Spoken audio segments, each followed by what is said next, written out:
Okay. तो अभी last class में हम लोग ये ISI जो एमस्टैट्स 2023 PYQ है उसका PSA पेपर कर रहे थे। तो मैंने कुछ क्वेश्चन लास्ट क्लास में डिस्कस किया था, बाकी आपको ट्राई करके आना था। आई थिंक 10 क्वेश्चन डिस्कस किए थे ना, 10 क्वेश्चन, और बाकी आपको ट्राई करके आना था। तो ट्राई करके आए हो, डाउट्स बताओ अगर ट्राई किए हो तो। जो लोग ट्राई किए हैं एटलीस्ट।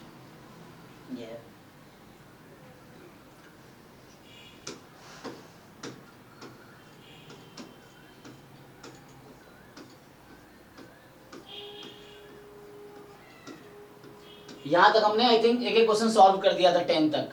तो आगे एक एक क्वेश्चन सॉल्व करो, यहाँ से डाउट बताओ, क्या कहते हो? Sir question 16। अच्छा, नहीं तो ऐसे कंटिन्यू कर सकते हैं, इसमें डिस्कशन हो जाएगा, बाकी का भी फायदा हो जाएगा। देखो ओके। तो 11th क्या है? The rank of the matrix this depends on the value of both A and B, is independent of the values of both a and b, depends on the values of a but not on the values of b, depends on the values of b but not on the a। बताओ जिन लोगों ने try किया है, how to solve this question?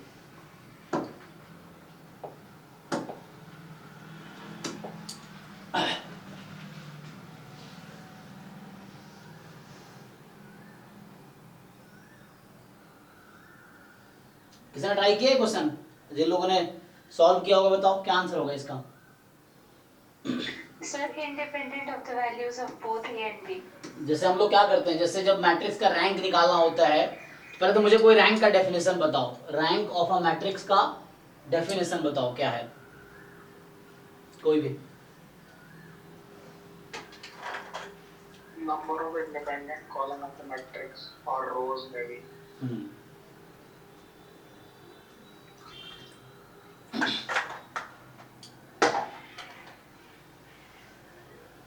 So number of linearly independent row और number of linearly, दो equal ही होंगे दोनों। तो ऐसा कभी नहीं होगा कि 4 रो इंडिपेंडेंट होगा 3 कॉलम इंडिपेंडेंट होगा। अगर 4 रोज इंडिपेंडेंट है तो 4 कॉलम्स भी इंडिपेंडेंट होंगे। तो आपको देखना है, इसके लिए क्या करते थे हम लोग, प्रोसीजर था कि रो रिड्यूस इकोलॉन फॉर्म में कन्वर्ट करते थे, पाइवट एलिमेंट देखते थे, देन उससे number of pivot is the, वैसा होता था। तो इसको अगर तुम चाहो तो लिखना चाहो पाइवट में, तो ये 1 यहाँ पे आ रहा है, तो फर्स्ट और 1 2 3 4 5 फर्स्ट और फिफ्थ कॉलम को इंटरचेंज कर दो, ये हो जाएगा 1 0 0 0 b, यही ना। और बाकी इसको एज इट इज तो 0 1 0 0 0, यहाँ से आएगा 0 1 0 a 0, देन इसको लिखता हूँ। उसके बाद तो मैंने क्या किया, 1 मिनट, पहले तो लास्ट वाला ये लिख दिया फर्स्ट रो में, फिर हमने ये लिखा, ठीक है ना, पहले ये लिखा फिर वो, फिर आगे लिखा 0 1, इसको 2 कर दो, है ना, इसको 2 करना पड़ेगा। 1 मिनट, या तो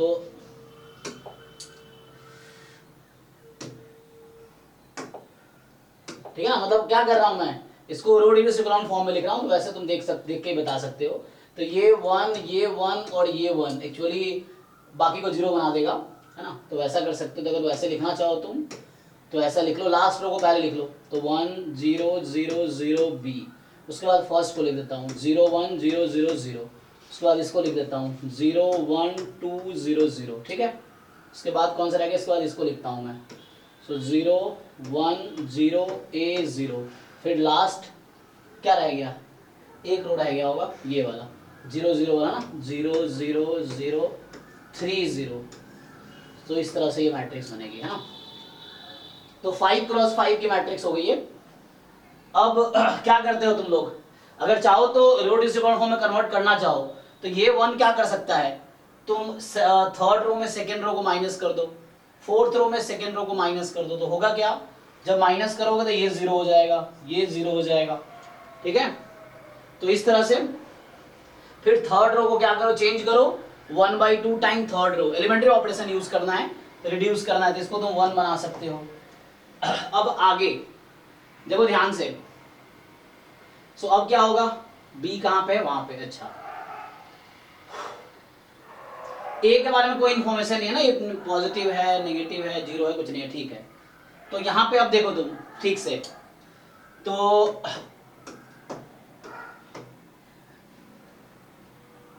पहले मैं इस रो को चेंज करता हूं, फिफ्थ रो को चेंज करो 1/3 टाइम फिफ्थ रो, तो ये हो जाएगी 1, ठीक। अब ए अगर नॉन जीरो नंबर है, अच्छा ए अगर जीरो है फॉर एग्जांपल, अगर ए जीरो हुआ तो एक उसका कोई रोल नहीं रहेगा, ये नीचे आ जाएगा इतना, तो कोई रोल नहीं, इंटरचेंज कर सकते हो तुम इसको, तो इंटरचेंज करोगे तो ए अगर जीरो हुआ फॉर एग्जांपल, हालांकि कुछ कहा नहीं ए क्या है, तो इसको इधर बुला लो, तो ए जीरो हो या नॉन जीरो हो क्या ही फर्क पड़ता है ना, देख लो। मैं अगर इसको ठीक से इंटरचेंज कर दूं, फोर्थ और फिफ्थ रो को इंटरचेंज कर दूं, तो वन इधर ए इधर आ जाएगा, तो उस केस में जब मैं इंटरचेंज कर दूंगा तो वन यहाँ पे हो जाएगा और ए यहाँ पे हो जाएगा। अब ये पाइवट एलिमेंट है, ये पाइवट एलिमेंट है। अगर ए जीरो हुआ तो वैसे ही कोई रोल नहीं रहेगा इसका, जीरो हो गया। अगर ए नॉन जीरो भी है, मान लो 2 है 3 है 4 है, तो ये 1 इसको जीरो बना देगा, तो ए का कोई रोल नहीं है यहाँ पर रैंक डिसाइड करने में। जीरो है तो ऐसे ही कोई प्रॉब्लम नहीं है, और अगर नॉन जीरो है तो भी प्रॉब्लम नहीं है, क्योंकि अगर ये 2 भी हुआ तो हम क्या करेंगे, fifth row minus 2 time fourth row, तो जीरो बना देगा। तो इस ए से क्वेश्चन ये है पहली बात कि इस मैट्रिक्स का रैंक क्या है, what is rank of this matrix, मान लो ए है ये, सो रैंक इस मैट्रिक्स की कितनी है, 4, ठीक है ना। सो इस मैट्रिक्स की रैंक 4 है। और तो अब देख लो ऑप्शंस, तो ए बी से इसको कोई फर्क नहीं पड़ रहा, ठीक है ना, क्योंकि ये बी यहाँ पे जीरो है नॉन जीरो है, रैंक डिसाइड करने में उसका कोई रोल नहीं है, ए का भी कोई रोल नहीं है। तो यहां से आंसर ये आ गया कि ये वाला बी। देख लो किसी को कंफ्यूजन हो, डाउट हो, बताना है ना, मैं भी कई बार मिस्टेक कर देता हूं, तो गलती करो तो बताना, ठीक है। तो ये है, आगे बढ़े, तो ये हो गया तुम्हारा 11th। और देखो इस सब से आइडिया एक मिल जाएगा ना, तुम एक पेपर को ढंग से समझ लिए तो बाकी पेपर तुम्हें इजी लगेगा। मेन आइडिया ही तो समझना है कि क्या हो रहा है यहाँ पे। देखो 12th कह रहा है कि इफ अ मैट्रिक्स ए जो कि है A1 2 3 has 1 as a eigen value, तो चलो लैम्डा 1 जो है वो 1 है, and then determinant of A क्या होगा, तो मुझे पता है कि लैम्डा 1 प्लस लैम्डा 2 जो होगी यहाँ से a प्लस 3 होगी, लैम्डा 1 इंटू लैम्डा 2 जो कि डिटर्मिनेंट होता है 3a माइनस 2 है। लैम्डा 1 मुझे 1 दे रखा है, तो 2 इक्वेशंस हैं, इसको यूज करो, तो लैम्डा 1 रख दो, so lambda 2 is equal to यहाँ से आ जाएगा a plus 3 minus 1 a plus 2, and यहाँ से लैम्डा 1 को 1 रख दो, तो लैम्डा 2 इज इक्वल टू यहाँ से लैम्डा 1 को 1 रख दो 3a minus 2।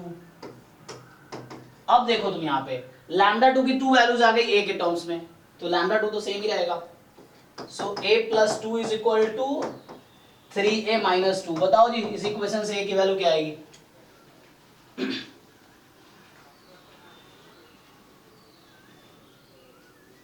is equal to 2. तो यहाँ से a की वैल्यू 2 आ गई, तो हमसे पूछा गया है देन डिटर्मिनेंट की वैल्यू बताओ, तो डिटर्मिनेंट तो यहाँ से है 3a माइनस 2, ठीक, तो a को रख दो 2, तो 6 माइनस 2 4, डन। तो मुश्किल नहीं, थोड़ा आसान क्वेश्चन है लगे ना। तो बस हमने यूज किया sum of eigen values trace, product of eigen values determinant. एक आइगन वैल्यू दे रखा था तो दूसरा निकाल लिया, फिर कंपेयर कर लिया, a निकल आया तो डिटर्मिनेंट निकल आया।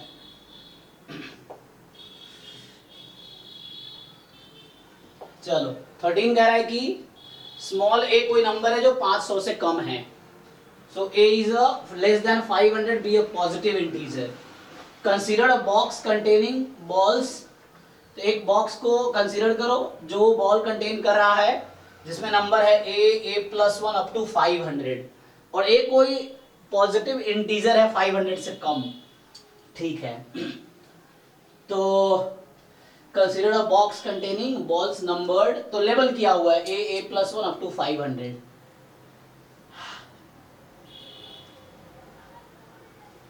तो यहां नंबर ऑफ बॉल्स कितने हो गए, कितने हैं a प्लस 1 अप टू 500, तो 500 माइनस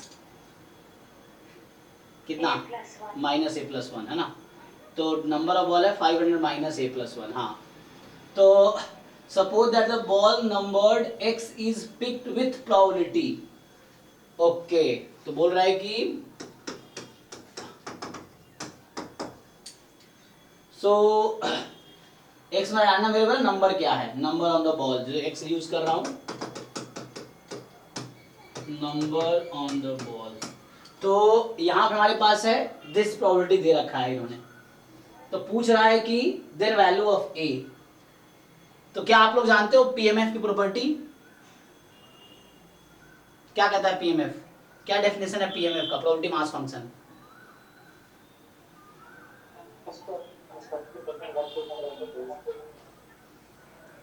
सो ये नॉन नेगेटिव होगा और सम इसकी 1 होगी, तो सम को 1 कर दो, देखो क्या आता है। तो यहाँ क्या होगा, इसमें समेशन लगा दो, तो समेशन इस पे लगाओ और x की वैल्यू a से लेके 500 तक, ये ना सम कर दो। सो ये तुम पुट करो इससे, तो इसको 1 रख दो, तो x की वैल्यू एक बार a रहेगी इस तरह से, तो ऊपर ही तो समेशन होगा, नीचे तो कांस्टेंट है ना, तो यही तो समेशन होगा। तो बताओ a से लेके 500 तक का सम कितना होगा? a प्लस 1 अप टू 500, और ये 1 के इक्वल है, तो यहां से तुम्हारा निकल के आएगा a की वैल्यू। क्या निकलेगी? किसने निकाला है कि नहीं बताओ? Yes, sir. 1 है. 1 आया। ओके, तो सिंपल है, पीएमएफ की प्रॉपर्टी है, ये आपको पीएमएफ दे रखा है और आपको पीएमएफ को 1 के इक्वल रखना है समेशन, तो एक खुद ही निकल के आ जाएगा।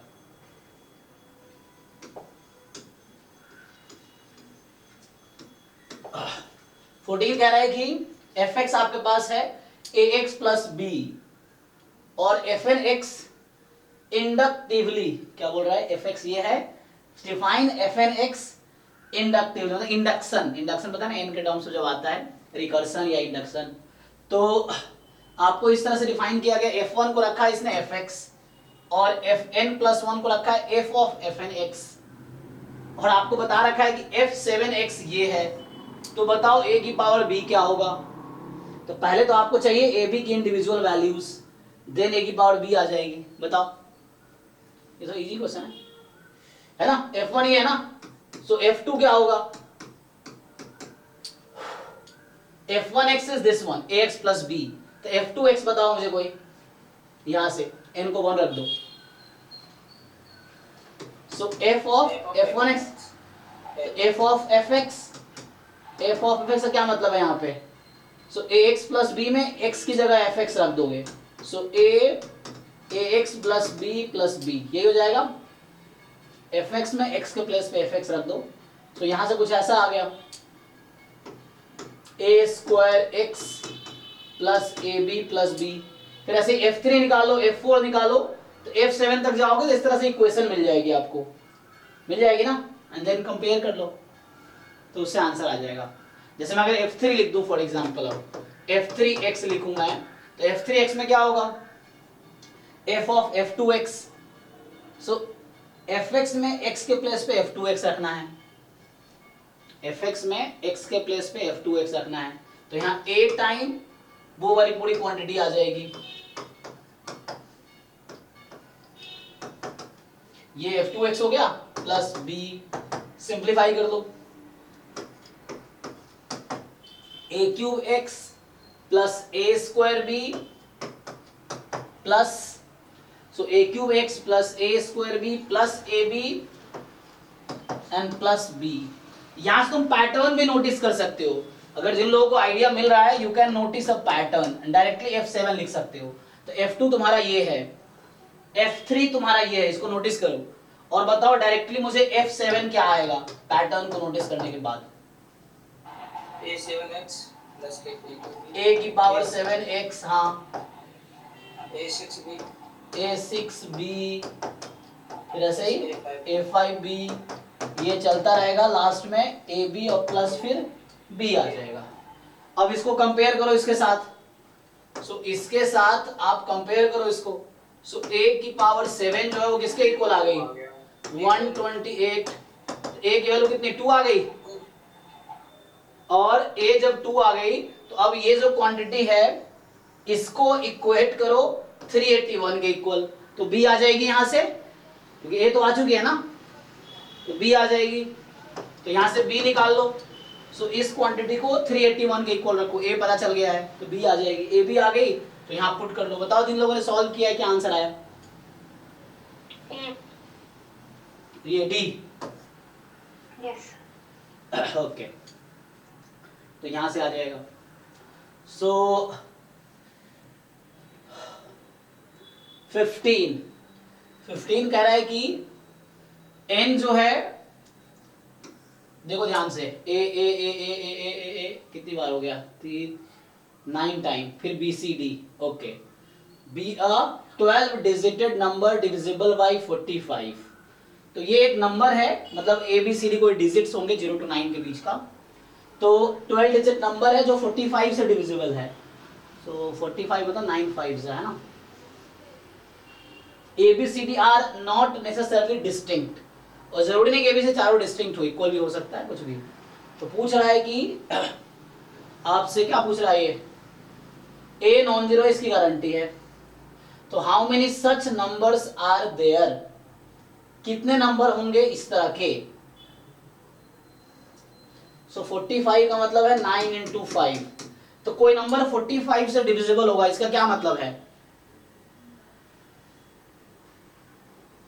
सर वो 9 से भी डिविजिबल होगा और 5 से भी होगा, दोनों से होगा। तो 9 की डिविजिबिलिटी रूल क्या होती है,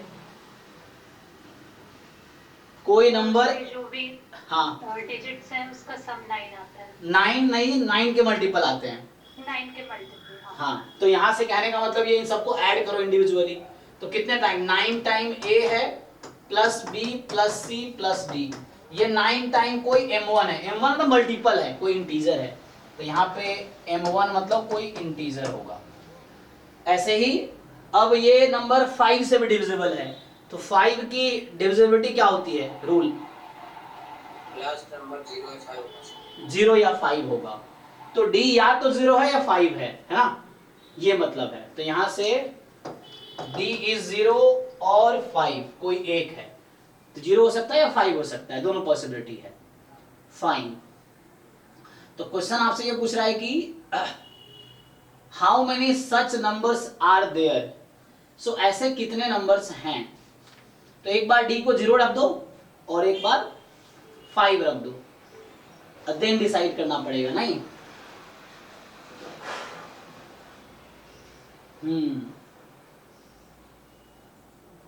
किसी ने सॉल्व किया इसको, कोई दूसरा अप्रोच है या ये अप्रोच लगाए।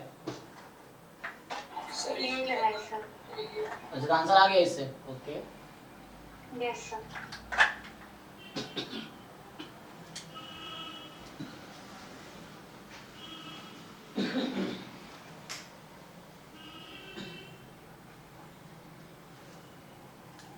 चलो, तो इसको सिंप्लीफाई करो। तो एक बार D को 0 रख दो, तो इस तरह से बन जाएगा। तो D को 0 रख दोगे एक बार तो होगा 9A plus B plus C बराबर 9 टाइम M, मान लो M1 लिखना है तो सिर्फ M। हाँ 9A लेने की जरूरत नहीं है ना, क्योंकि वो 9 का मल्टीपल ऑलरेडी है। हाँ, यस। तो आगे इसको हम फर्दर रिड्यूस कर सकते हैं ना, तो फर्दर आप रिड्यूस करेंगे, क्योंकि ये 9 का तो हमेशा मल्टीपल है, तो इसको आप उस साइड शिफ्ट कर सकते हो। जब उस साइड शिफ्ट कर देंगे, जैसे मैंने कहा ये M1 है फॉर एग्जांपल, तो इसको फर्दर अगर मैं लिखूं तो मैं पहला केस में D को 0 रखना होगा, अभी जो केस कंसीडर कर रहा हूँ D को 0 रख के, तो यहाँ से आएगा B प्लस C बराबर, तुम इसको उधर ले आओ 9M माइनस 9A, तो 9 टाइम M2 कर दो, ठीक है ना। तो M1 माइनस A को मैंने M2 कर दिया, तो फिर से M2 कोई इंटीजर है, तो B प्लस C बराबर 9 का मल्टीपल है क्या है, सो B और C क्या है, 9 का मल्टीपल है ना। तो बोलो ऐसे कितनी पॉसिबिलिटी है। सर B प्लस C 0 हो सकता है, 9 हो सकता है और 18 हो सकता है।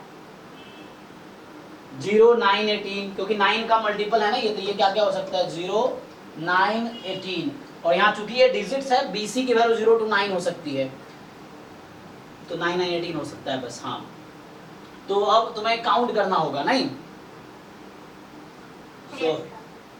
सो हमें एक्चुअली समहाउ इस तरह से 4 पोजीशन फिल करनी है, ये समझो। तो बताओ। सर 0 वाले केस के लिए B और C दोनों 0 होने चाहिए। तो अब देखो, अभी मैंने D को 0 रखा है, ठीक है, तो D को 0 रखा मतलब D के पास सिर्फ एक चॉइस है, ओनली वन चॉइस। A के पास कितनी चॉइस है,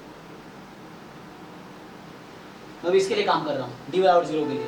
तो A की वैल्यूज क्या क्या रख सकते हो इसके हिसाब से, कुछ भी, हाँ 0 to 9 में 0 नहीं आ सकता क्योंकि इसने कहा है कि 0 नहीं ले सकते हम, तो हमारे पास 9 चॉइस है 1 to 9। ओके, अब बी और सी के पॉसिबिलिटी काउंट करो। तो क्या बताया आपने, एक तो 0 0 हो सकता है और कुछ पॉसिबिलिटी है जहां सम 9 हो जाए। नहीं सर, नहीं 0 में यही पॉसिबिलिटी है 0 0। हाँ मतलब 0 0 0 और यस सर, फिर 9 में 10 केसेस आएंगे, 0 9 1 8 2 7 3 6 4 5 और Okay. into 2 factorial. हम्म, और फिर 18 में एक केस आएगा 9 और 9, सो टोटल 12 केसेस हो जाएंगे। ओके, फिर आगे। फिर सर डी को 5 रख के तब निकालेंगे। हाँ तो मतलब डी 0 के लिए मान लो डी 0 रखा तो टोटल कितने नंबर इस तरह के मिलेंगे जब डी 0 है तो सर 12 मिलेंगे। और ए का कोई रोल नहीं है, ए क्या बाद में मल्टीप्लाई करोगे? सर ए की जरूरत नहीं है ना, वो ऑलरेडी 9 का मल्टीपल है और 5 का होने के लिए उसे सेटिस्फाई करने की जरूरत नहीं क्योंकि वो स्टार्टिंग का है, हाँ, एंड का डिजिट है नहीं, तो 5 का सेटिस्फाई करने की जरूरत नहीं है, सिर्फ 9 का तो सेटिस्फाई। यहाँ टोटल आप कह रहे हो 12 नंबर्स मिले मुझे, 12 पेयर्स ऑफ बीसी मिला और डी वहाँ 0 है। ओके ठीक है, अब मैं डी को अगर 5 रखता हूँ तो दूसरा केस है डी को 5 रखना, यहाँ डी को हम 5 रखते हैं तो अब बनेगा फिर से बी प्लस सी को ले लेंगे 9 एम माइनस 5। उधर चला जाएगा। हाँ मतलब यार बी प्लस सी प्लस 5 बराबर 9m3 बोल दो अभी के लिए, कुछ नया। तो 5 सर फिर बी प्लस सी की वैल्यू 0 तो नहीं हो पाएगी क्योंकि वरना सो 9 के मल्टीपल में से 5 घटा देंगे। हाँ तो सर 0 तो हो नहीं पाएगी वैल्यू बी प्लस सी की, वरना वो -5 आ जाएगा। हाँ, तो यहाँ क्या क्या पॉसिबिलिटी है? अब एक तो 4 हो सकता है, m3 को 1 रखेंगे तो, और 30। 4 और 2 रखेंगे तो 13 हो सकता है, m3 को 3 रखेंगे तो 27 - 5। बट उतना आगे जा नहीं सकता ये, इतना आगे जा नहीं सकता क्योंकि 9 9 18 मैक्सिमम 18 हो सकता है ये। तो 4 और 13 यहाँ काउंट करो कितनी पॉसिबिलिटी है बीसी की? 5 + 6 11। तो यहाँ 11 पॉसिबिलिटी। ओके, तो अब आप बताइए कैसे डिसाइड कर रहे हैं कितने नंबर बनेंगे? सर 11 + 12 23। हाँ और फिर 23 × 9 × 1। हाँ, ये 9 और ये 1 है ना। यस, क्योंकि हालांकि अलग अलग कर सकते थे हम, जैसे मैंने डी बराबर 0 के लिए है तो ए की पॉसिबिलिटी 9 है, बीसी का हमने कैलकुलेट किया 12 और डी के पास एक ही चॉइस है तो ये आगे 9 12। दूसरे केस के लिए जब हमने डी को 5 रखा है तब मेरे पास एक चॉइस डी का है तो ए के लिए फिर से 9 चॉइस है, बीसी के लिए आपने बताया 11 चॉइस ना, 11 यहाँ पे आएंगे तो 11 और डी के लिए फिर से 1, तो 9 × 11 × 1 और 9 × 12 × 1 उसको ऐड कर लो, वही कर रहे हो जो आप कह रहे हो, सेम ही चीज़ है। तो यहाँ 1 जो है ये फिक्स पॉसिबिलिटी है डी बराबर 5, यहाँ 1 जो है फिक्स पॉसिबिलिटी है डी बराबर 0, तो दोनों को ऐड कर लो तो टोटल आ गया यही आएगा। तो कितना आया ये? 207। बाकी किसी को डाउट है तो पूछो आप। तो हमने यहाँ पे कहीं ना कहीं multiplication rule of counting use किया है, an addition rule of counting also, क्योंकि डी 0 और 5 तो और की जगह पे प्लस आया, तो मैं यहाँ दिखाना चाह रहा था ये प्लस इस और के वजह से आया है, ठीक है ना, ये जो प्लस आ रहा है इस और की वजह से आ रहा है, बाकी में एंड चल रहा है, ठीक है। तो a can be any number 1 to 9, b c you have to count and d is just one possibility, तो ईच केस में ये है। किसी को पूछना है कुछ पूछ सकते हो, तो खुद से ट्राई करो, सीखने का तरीका खुद से कोशिश करना। चलो तो यहाँ आते हैं अब। सो ये नेक्स्ट जो आपका है 16th,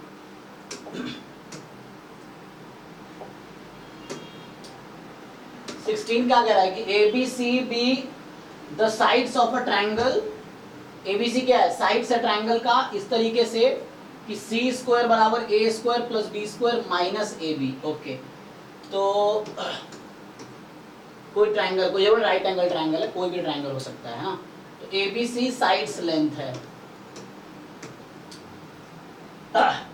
इस तरीके से कि सी स्क्वायर बराबर a square plus B square minus a b है, then which of the following is always true? बताओ।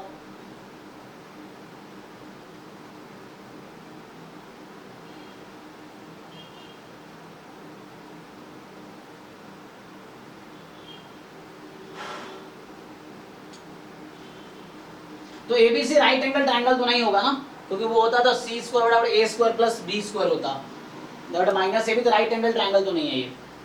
और आपको जस्ट डिसाइड करना है, यहाँ बताओ यहाँ से एबीसी में क्या रिलेशन आएगा, इससे क्या रिलेशन आएगा एबीसी में? सर ये मतलब दो साइड्स ऐड कराएंगे तो तीसरे से बड़ा होगा।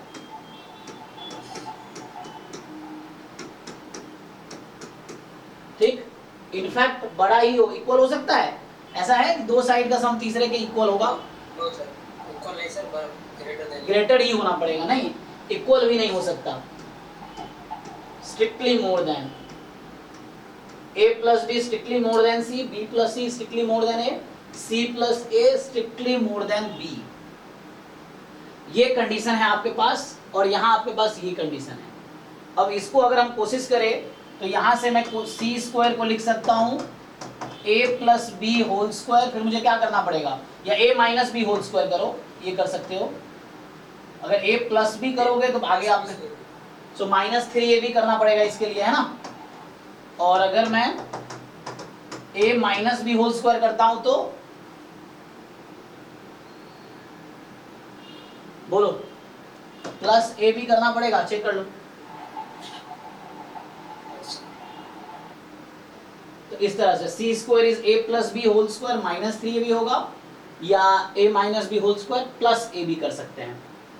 ठीक है, तो क्वेश्चन ये है अब यहाँ पे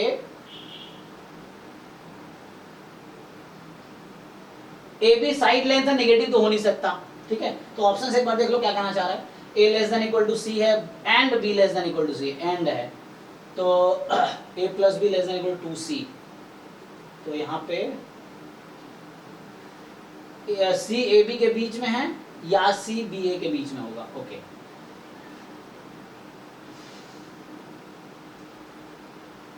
और इधर से है C less than equal to A होगा and C less than equal to B होगा, और यहां से none of the above, okay. तो देखो ये तो श्योर है ना कि ए बी क्या है यहाँ पे, पॉजिटिव या नेगेटिव, ए इंटू बी, पॉजिटिव होगा क्योंकि साइड लेंथ कभी नेगेटिव नहीं होता, ठीक है ना। तो A B C individually positive numbers हैं, साइड लेंथ है ना तो नेगेटिव नहीं होगा। और तो यहां से अगर मैं कंपेयर करूं सी स्क्वायर में और a minus B whole square में, तो बताओ क्या रिलेशन होगा।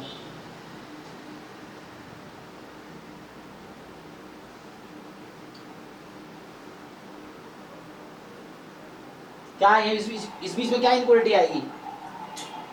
सर सी स्क्वायर ग्रेटर देन होगा। एक तो ये केस है, और दूसरा यहां से अगर लिखूं तो सी स्क्वायर और a plus B whole square, इन दोनों में क्या रिलेशन है? यहाँ लेस देन होगा, ओके। तो अगर मॉड ले लोगे तुम तो यहाँ से ये आ गया कि c is more than mod a minus B, और c इज लेस देन, तो मॉड यहाँ जरूरत नहीं है क्योंकि a प्लस बी पॉजिटिव ही होगा, सो ये है। तो c a माइनस बी से तो ज्यादा है लेकिन a प्लस बी से कम है।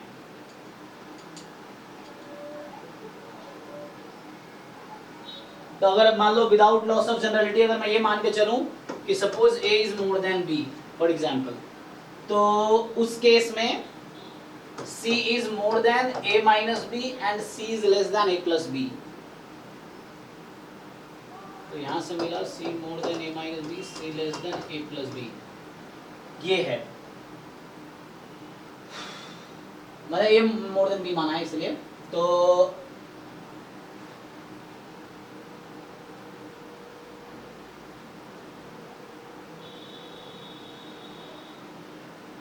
बताओ इससे कुछ कह सकते हो तुम लोग?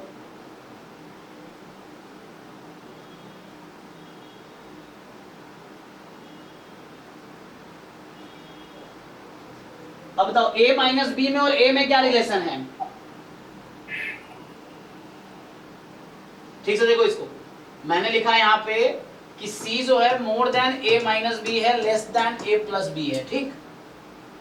तो यहां से बताओ मुझे this is more than a, oh sorry a minus b है ना, so a minus b is less than a ना, तो ये क्या हो जाएगा यहाँ से मैं अगर लिखना चाहूँ सो a minus B less than a है, नॉट मोर देन। तो मुझे यहाँ कंपेयर करना है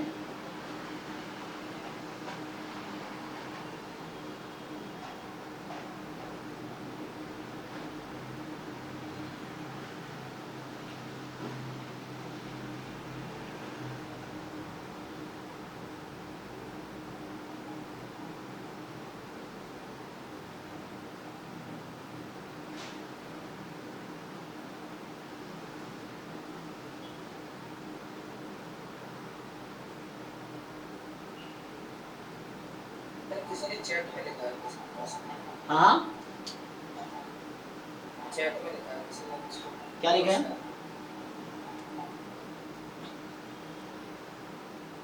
cos c बराबर 1/2। अच्छा वो लगाना चाहोगे? ओके तो उससे भी कर सकते हैं। हाँ तो वहाँ पे एक फॉर्मूला होता था, अगर इस पे जाओगे तो cos c is half cosine rule. अच्छा तो वो रूल अगर लगाना चाहो तो वो भी सोच सकते हैं हम लोग। तो यहाँ से अभी तो हम ये ट्राई कर रहे थे कि यहाँ से कुछ मिल जाए, नहीं तो अच्छा मुझे ये तो पता है ना कि a प्लस बी जो क्या है मोर देन c, तो पहले से पता है मुझे। So a plus B is more than c, we know already, ठीक है। एंड ये तो होगा ही, b plus c is more than a।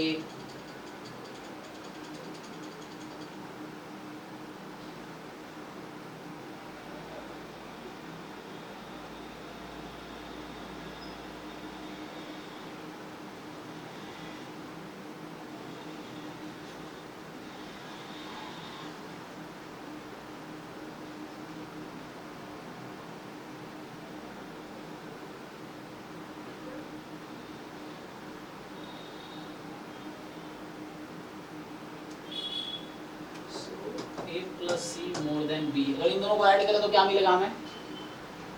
a plus C more than B. अच्छा वो तो होगा ही, तो बी सी कट जाएगा, ये मोर देन कुछ खास नहीं आएगा। यहाँ पे अगर हम देखें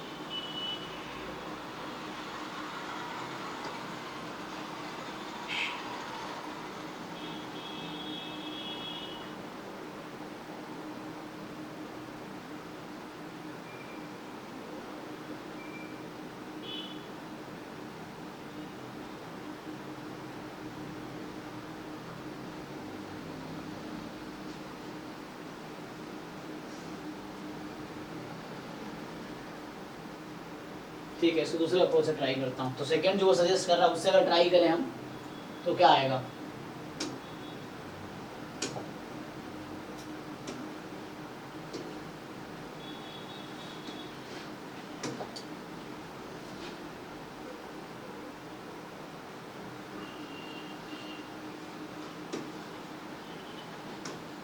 तो जो हमारे ट्रायंगल में कोसाइन और साइन रूल होता था, अगर उसके हिसाब से देखोगे तो क्या फॉर्मूला होता है cos c का? ये तो होता था ना a square plus B square, ये होता था एक्चुअली, चेक करो, ठीक है ना? बाकी लोग चेक कर लो क्या है, ये होता है ना फॉर्मूला cos c बराबर ट्रायंगल में a square plus B square minus c square upon 2ab। तो अगर ये वो सजेस्ट कर रहा है, अगर इसको हम यूज करना चाहें तो यहाँ से c स्क्वायर की वैल्यू अगर आप निकालो, c square a square minus B square तो a भी हो जाएगा, तो ये 1/2 हो जाएगा यहाँ पे, चेक कर लो। क्योंकि यहाँ से वैल्यूज अगर पुट करोगे तो बचेगा ab अपॉन 2, 1/2 आ जाएगा ना। तो cos c 1/2 कब होगा? c कितना हो जाएगा? हाँ साइन 30 1/2 cos 60, तो एक तो π/6 आ गया। ओके ओ सॉरी, हाँ π/3, हाँ साइन है ना, साइन 30 डिग्री 1/2 cos 60, तो cos 60 मतलब π/3, हाँ ठीक है π/3। तो इससे क्या आइडिया मिलेगा? तो हमें एक एंगल, बाकी दो एंगल का सम कितना होगा? 120। ओके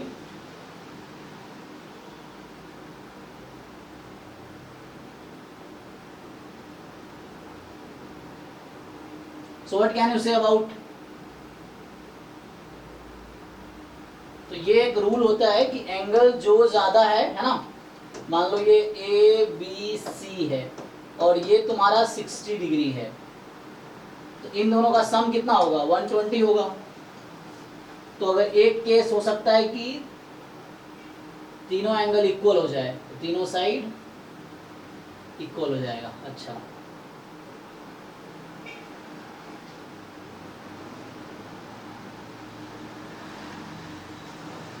बताओ यहाँ से क्या कंक्लूजन आया, क्या बता रहे चैट में ये? सो सी 60 हो गया, टेक 3 केसेस एज अ, अच्छा, equilateral triangle, right angle isosceles, तो क्या आएगा? 2 केस। ओके, तो यहाँ से क्या मिलेगा हमें? तो अगर साइन फॉर्मूला तुम यूज करना चाहो, इसे सजेस्ट कर रहा हूँ, साइन और कोसाइन फॉर्मूला हम यूज करें, तो साइन फॉर्मूला क्या कहता है? Sine A upon a, sine B upon b and sine c upon c, ठीक है ना? तो यहाँ ये होता है ए के अपोजिट साइड स्मॉल ए है, बी के अपोजिट स्मॉल बी, सी के opposite small C.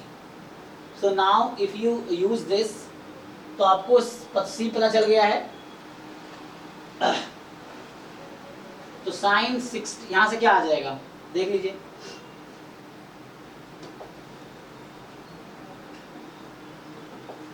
So sine A upon A is equal to sine B upon B, और साइन 60 डिग्री कितना होता है? √3/2, तो ये √3/2c हो जाएगा।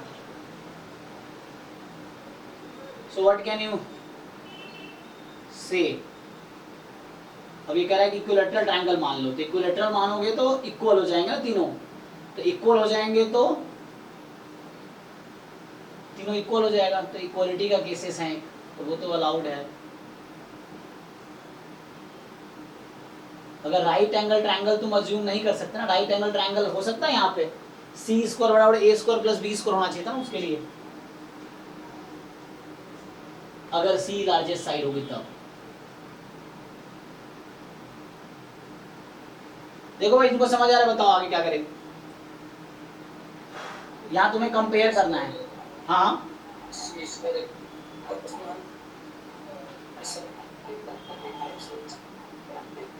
तुम्हारी आवाज क्लियर नहीं आ रही, फिर इंटरनेट का इशू होगा। ये क्या सजेस्ट कर रहा है कि 2 केसेस है, इक्विलेटरल एंड राइट, है ना? तो इक्विलेटरल ट्रायंगल हो सकता है या राइट एंगल ट्रायंगल हो सकता है। तो इक्विलेटरल में सबको इक्वल होना पड़ेगा, तो उससे क्या सॉल्यूशन आएगी? a² बराबर, यहाँ से तो a² आ जाएगी। ओके, तो इक्विलेटरल सैटिस्फाई तो कर रहा है केसेस, है ना? इक्विलेटरल हो सकता है। तो इक्विलेटरल में क्या पॉसिबिलिटी है ये बताओ? a less than equal to c, b less than equal to c, कुछ भी पॉसिबिलिटी हो सकता है तो। और राइट एंगल अगर होगा तो c has to be largest, तो उसके लिए राइट एंगल कैसे हो सकता है?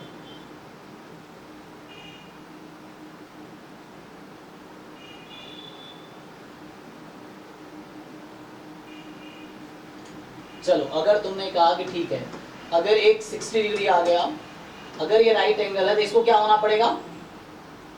C है ये, ठीक है ना? मान लो ऐसा है, तो यहाँ 90 डिग्री है, तो यहाँ 30 डिग्री होना पड़ेगा। तो उस केस में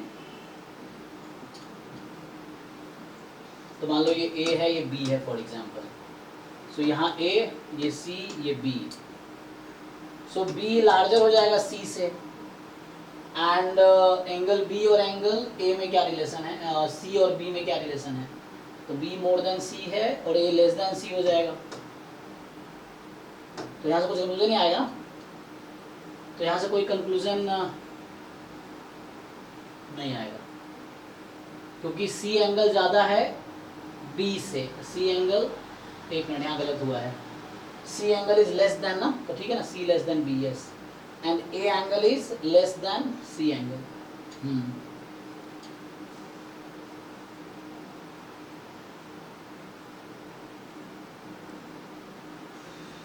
सर चैट्स में हाँ, क्या बता रहे हो? पर देखो साहिल, अच्छा ये बताना चाह रहा है कि A is 30, B is 90, okay, and A 90 और B 30, right? So if I fix any value of AB, then find C from given equation। अच्छा, तो फिक्स करो वैल्यू कोई। If I fix any value of A B then find C from given equation. हाँ, उसके बाद क्या होगा? हाँ, तो मतलब अगर तुम वैल्यू फिक्स करोगे ए बी की तो सी क्या आएगा? ए बी कुछ फिक्स करो, बताओ क्या फिक्स कर सकते हो?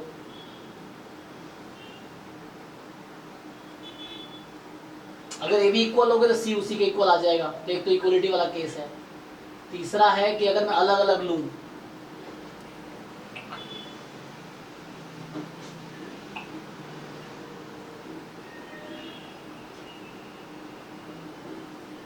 तो यहाँ से आंसर क्या लग रहा है? What should be correct? यहाँ से option b b. B b b for bat, हाँ, like b is equal to c, is equal to c. ये कहना चाह रहे हो? So c is between A and b. यहाँ पे ये पॉसिबिलिटी है कि यहाँ से जो हमने अभी कंक्लूड किया है कि ये पॉसिबिलिटी यहाँ से एक आ जाएगा, c is more than equal to a less than equal to b. एक ये पॉसिबिलिटी है जब हमने कहा ये 30 और ये 90। और दूसरा केस हो सकता है कि उसको आप इंटरचेंज करो। मैंने अज्यूम किया ना ये 90 है, हम ऐसा कर सकते हैं दूसरे केस में कि ये मेरा ए है और ये बी है, ये सी है। तो सी तो ऑलरेडी सी इज फिक्स्ड, सी 60 ही होगा, ए बी को हम चेंज कर सकते हैं। तो अगर वैसे सोचोगे तो देन अब ए यहाँ पे 90 हो गया और ये 30 हो गया, तो बी एंगल स्मॉलेस्ट हो गया, तो बी सबसे छोटी साइड होगी और उससे लार्जर एंगल साइड्स एंगल है ना। तो जो लार्जेस्ट एंगल है उसके अपोजिट साइड जो होगी लार्जेस्ट साइड होगी, साइड लेंथ। जो स्मॉलेस्ट एंगल है उसके अपोजिट जो साइड है वो स्मॉलेस्ट होगी। ये ट्रायंगल कुछ प्रॉपर्टीज हैं, तो यहाँ से एक ये पॉसिबिलिटी आ सकता है और एक ये आई थिंक जो सजेस्ट कर रहा है, I think yes, so you are suggesting this right. तो ये भी ठीक है, इस तरीके से सोच सकते हैं। अगर इक्विलेटरल लेते, मान लो अगर हम इक्विलेटरल कंसीडर करते तो 60 60 60 लेना पड़ता। तो यहाँ से मतलब सॉल्यूशन मेनली यहाँ से स्टार्ट हुआ। तो this is also good approach. मतलब और भी तरीके हो सकते हैं, एक तरीके का अप्रोच ये भी ठीक है कि लाइक कॉस सी पहले हमने लगाए और यहाँ से देख के आपको एक आइडिया मिल जाएगा, कॉस फार्मूला यूज कर सकते हैं। तो कोसाइन फार्मूला से हमारा कॉस सी हाफ आ गया सी 5/3। तो सी फिक्स हो चुका है कि 60 डिग्री ही होगा। अब ए बी क्या क्या हो सकता है वो आपको ढूंढना है। तो एक केस है मान लो इक्विलेटरल ट्रायंगल है, ठीक है।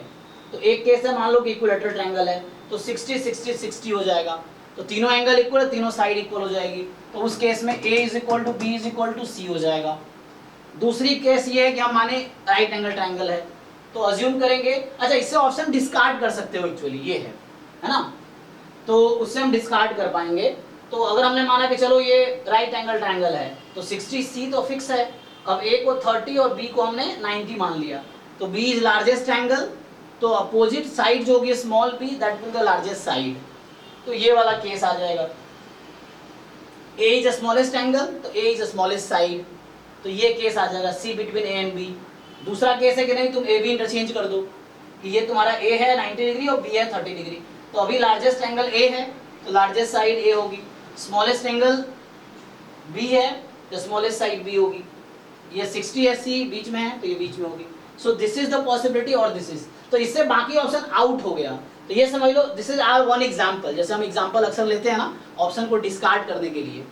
So this is the one possible case जिसके लिए तुम्हारा ये वाला ऑप्शन ना आउट हो जाएगा, तो बी करेक्ट हो जाएगा। यस तो इस एग्जांपल से हमें यहाँ से क्या हुआ, ये जो ऑप्शंस हैं आपके ये डिस्कार्ड हो गए a c, then b is the correct option. This is right, सही बताया आपने, दिस इज फाइन। बाकी दूसरा जो सजेस्ट कर रहे थे कि आप वो भी कर सकते हैं कि कुछ ए बी फिक्स कर लो चाहो तो, बट इस तरह से फिक्स करना होगा कि एक तो ट्रायंगल रूल को फॉलो करेंगे, टू साइड का सम तीसरे से बड़ा हो और एक वहां से निकल जाएगा, तो उससे भी सोच सकते हैं आप। तो वो भी एक एग्जांपल टाइप का ही हो जाए। जैसे दूसरा ऑप्शन जो सजेस्ट किया है, एक ये सजेस्ट किया, दिस इज फाइन। हाँ इक्विलेटरल क्यों नहीं हो सकता? हो सकता है ना, इक्विलेटरल में ये केस आ जाएगा। तो सर हम कैसे श्योर हैं कि ऑप्शन बी होगा, नन नहीं हो सकता? हाँ इसमें थोड़ा सा सोचना पड़ेगा। यस तो यहाँ पे हाँ हाँ This equality is when is not when in the right angle, it is when the equilateral is. So what has been written on the right angle side? हाँ C is equal to C, A is equal to C, is right. Their equality is in it is straight angle. Oh yes, yes. One thing here. So ये जो triangle का rules हैं कि a plus b is this, okay. और यहाँ से हमने एक भी कंक्लूजन लिखा था ना, यहाँ से एक तो ये कंक्लूजन लिखा था, यहाँ देखो. So c has to be, हमने एक तो ये भी डिसाइड किया थोड़ी देर पहले कि c a plus b और a minus b के बीच रहेगा, और बाद में ये कंक्लूजन आया कि c जो है a और b के बीच होगा या c b और a के बीच होगा. ये पॉसिबिलिटी है.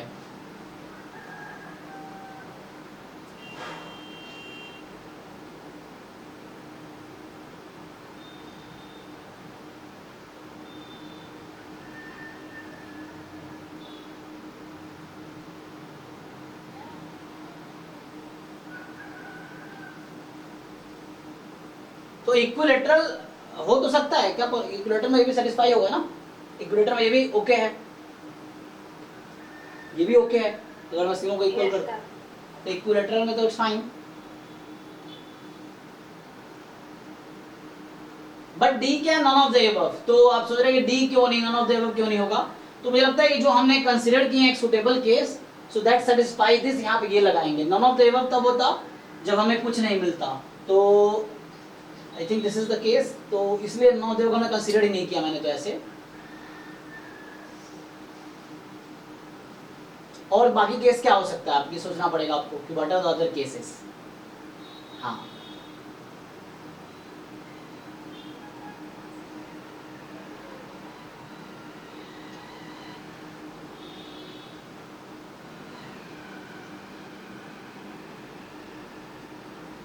तो यही ओके होगा अभी के लिए आई थिंक.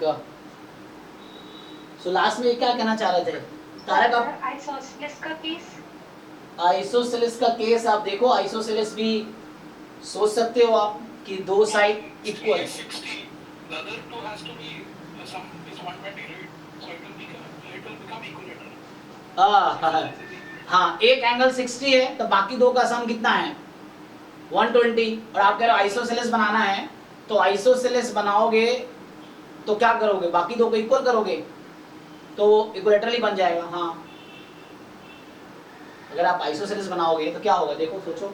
आइसोसेलेस में क्या होता है कि दो साइड इक्वल रहते हैं ना, सो दो साइड को अगर आप इक्वल करोगे और थर्ड वाला ऑलरेडी 60 है, ओके तो वो इक्विलेटरल ही बन जाएगा एक्चुअली. जो कह रहा है कि अगर आप आइसोसेलेस बनाने की कोशिश करोगे तो वो इक्विलेटरल बन जाएगा. ये है, ठीक है, आपने सही कहा, इट्स फाइन. तो मेनली इसका अभी ये कर रहे थे, यहाँ से कंक्लूड करना मुश्किल हो रहा था, बट जो कोसाइन फॉर्मूला है वहां से इजीली डिसाइड कर पाए, तो इसलिए बी ऑप्शन करेक्ट होगा, बी सेटिस्फाई रहेगा. ठीक है, अगले क्वेश्चन पे आते हैं. सो नेक्स्ट इज, ये तो टाइम है ना. हाँ, सो 17 क्या कह रहा है, let x be the discrete random variable and y be a continuous random variable. ठीक है, तो x कोई discrete random variable है, y continuous random variable है which is independent of x. तो y and x are independent. u है x plus y, v है x into y. तो कह रहा है choose the correct statement from the options given below. ठीक, तो x discrete है, y continuous है और y x इंडिपेंडेंट है, u x प्लस वाई है, v x इंटू वाई है. तो आपको चूज करना है कौन सा स्टेटमेंट ट्रू है. सो पूछना चाह रहा है कि बोथ u and v are continuous random variable, u is a continuous random variable, v need not be, u is a discrete random variable, v need not be continuous random variable, u is a discrete random variable, v is a continuous random variable. बताओ आप लोग क्या समझते हो इससे, basic concept है ये.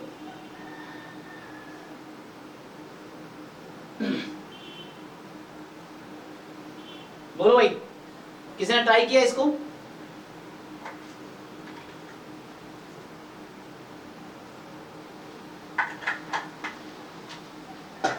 Sir CDF approach से ट्राई किया था बट कंक्लूजन नहीं मिला.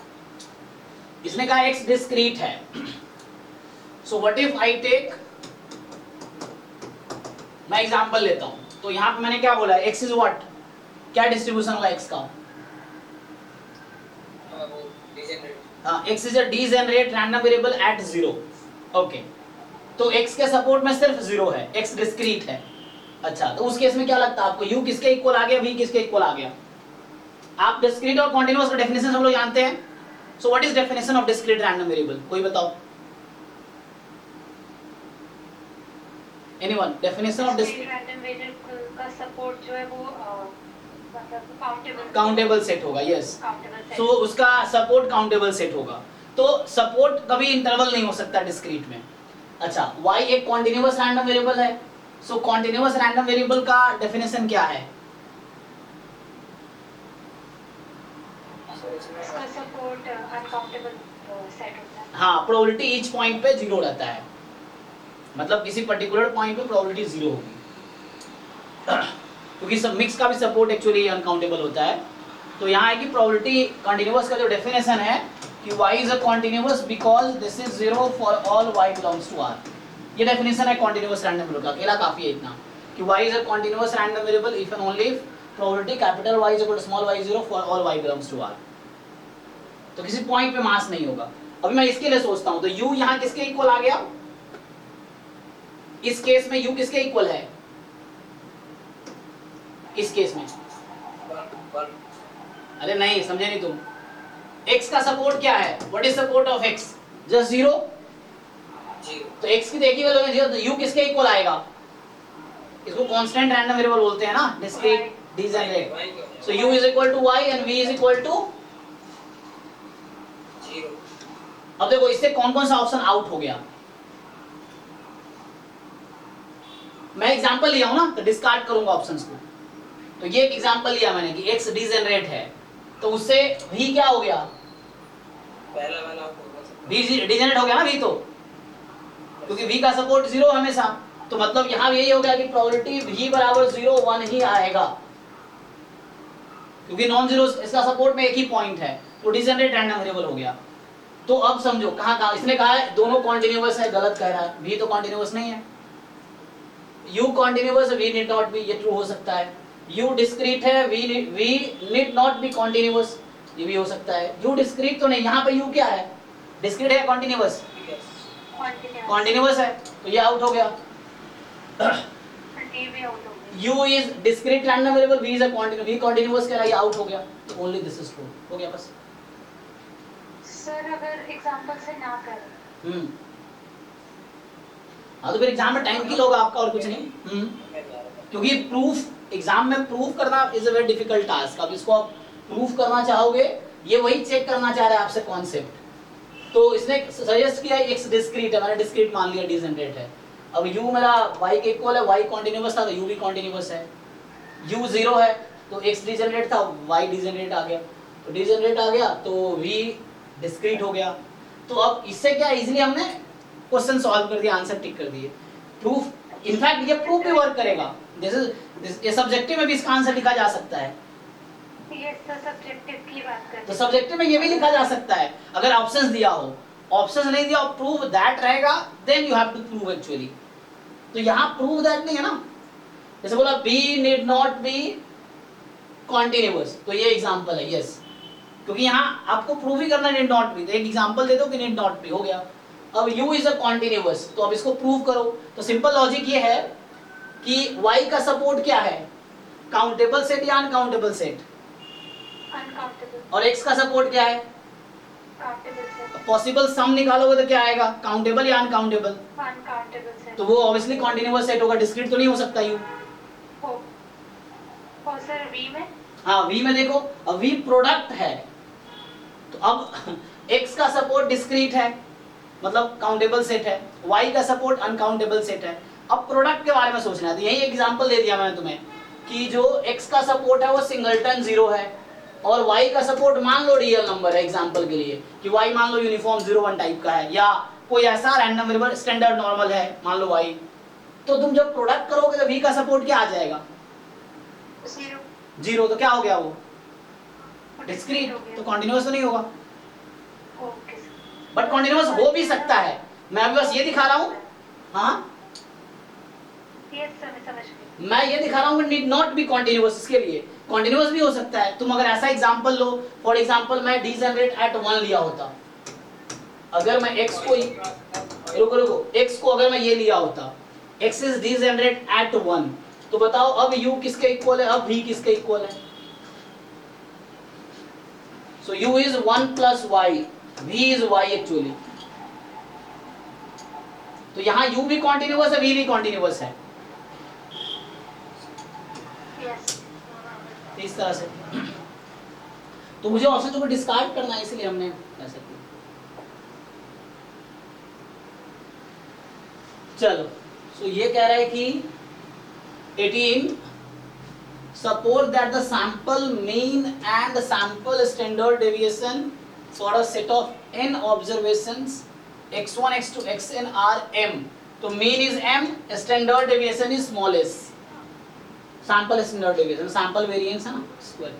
तो these values are updated to m1 and s1 after one more observation is added to the data set। तो ये कहेंगे डिस्क्रिप्टिव स्टैटिस्टिक्स का क्वेश्चन टाइप का है।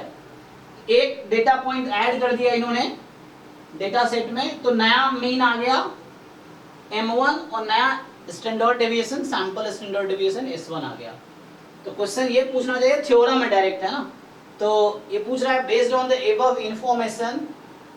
अब जब बुक्स में जहाँ ये थ्योरम होगा वहाँ प्रूफ भी लिखा होगा, अब नहीं आपको याद, एग्जाम में प्रूफ लिखना पड़ेगा।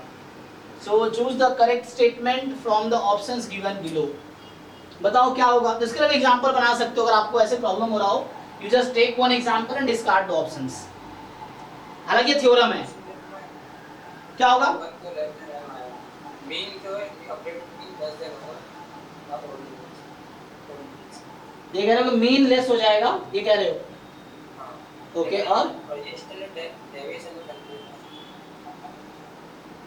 तो मतलब तुम ये कह रहे हो कि अपडेटेड मीन इक्वल नहीं आएगा इसके, ये इक्वल आ सकता है।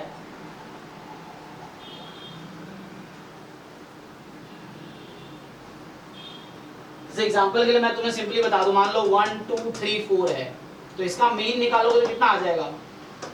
10/4। अगर इसमें एक डेटा पॉइंट ऐड कर दिया मैंने, मान लो 5,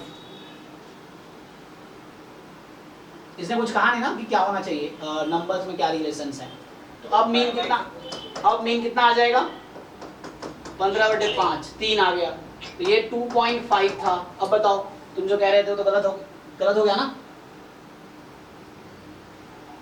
ये तो मैंने भी सेम एग्जांपल लिया था ना, इसके अकॉर्डिंग स्टैंडर्ड डिवीजन भी इंक्रीज कर रहा है और मीन भी इंक्रीज कर रहा है।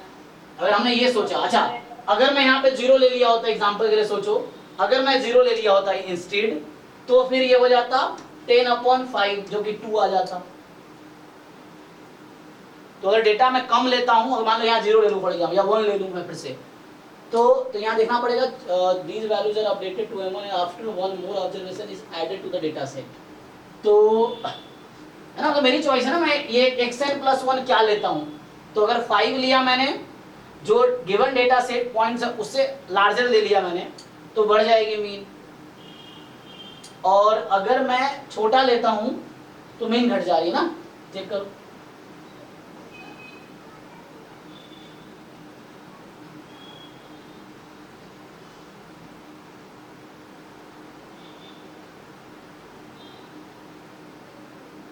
तो ये डिक्रीज होगी अगर देखो समझ आया तुम्हें क्या हो रहा है actually.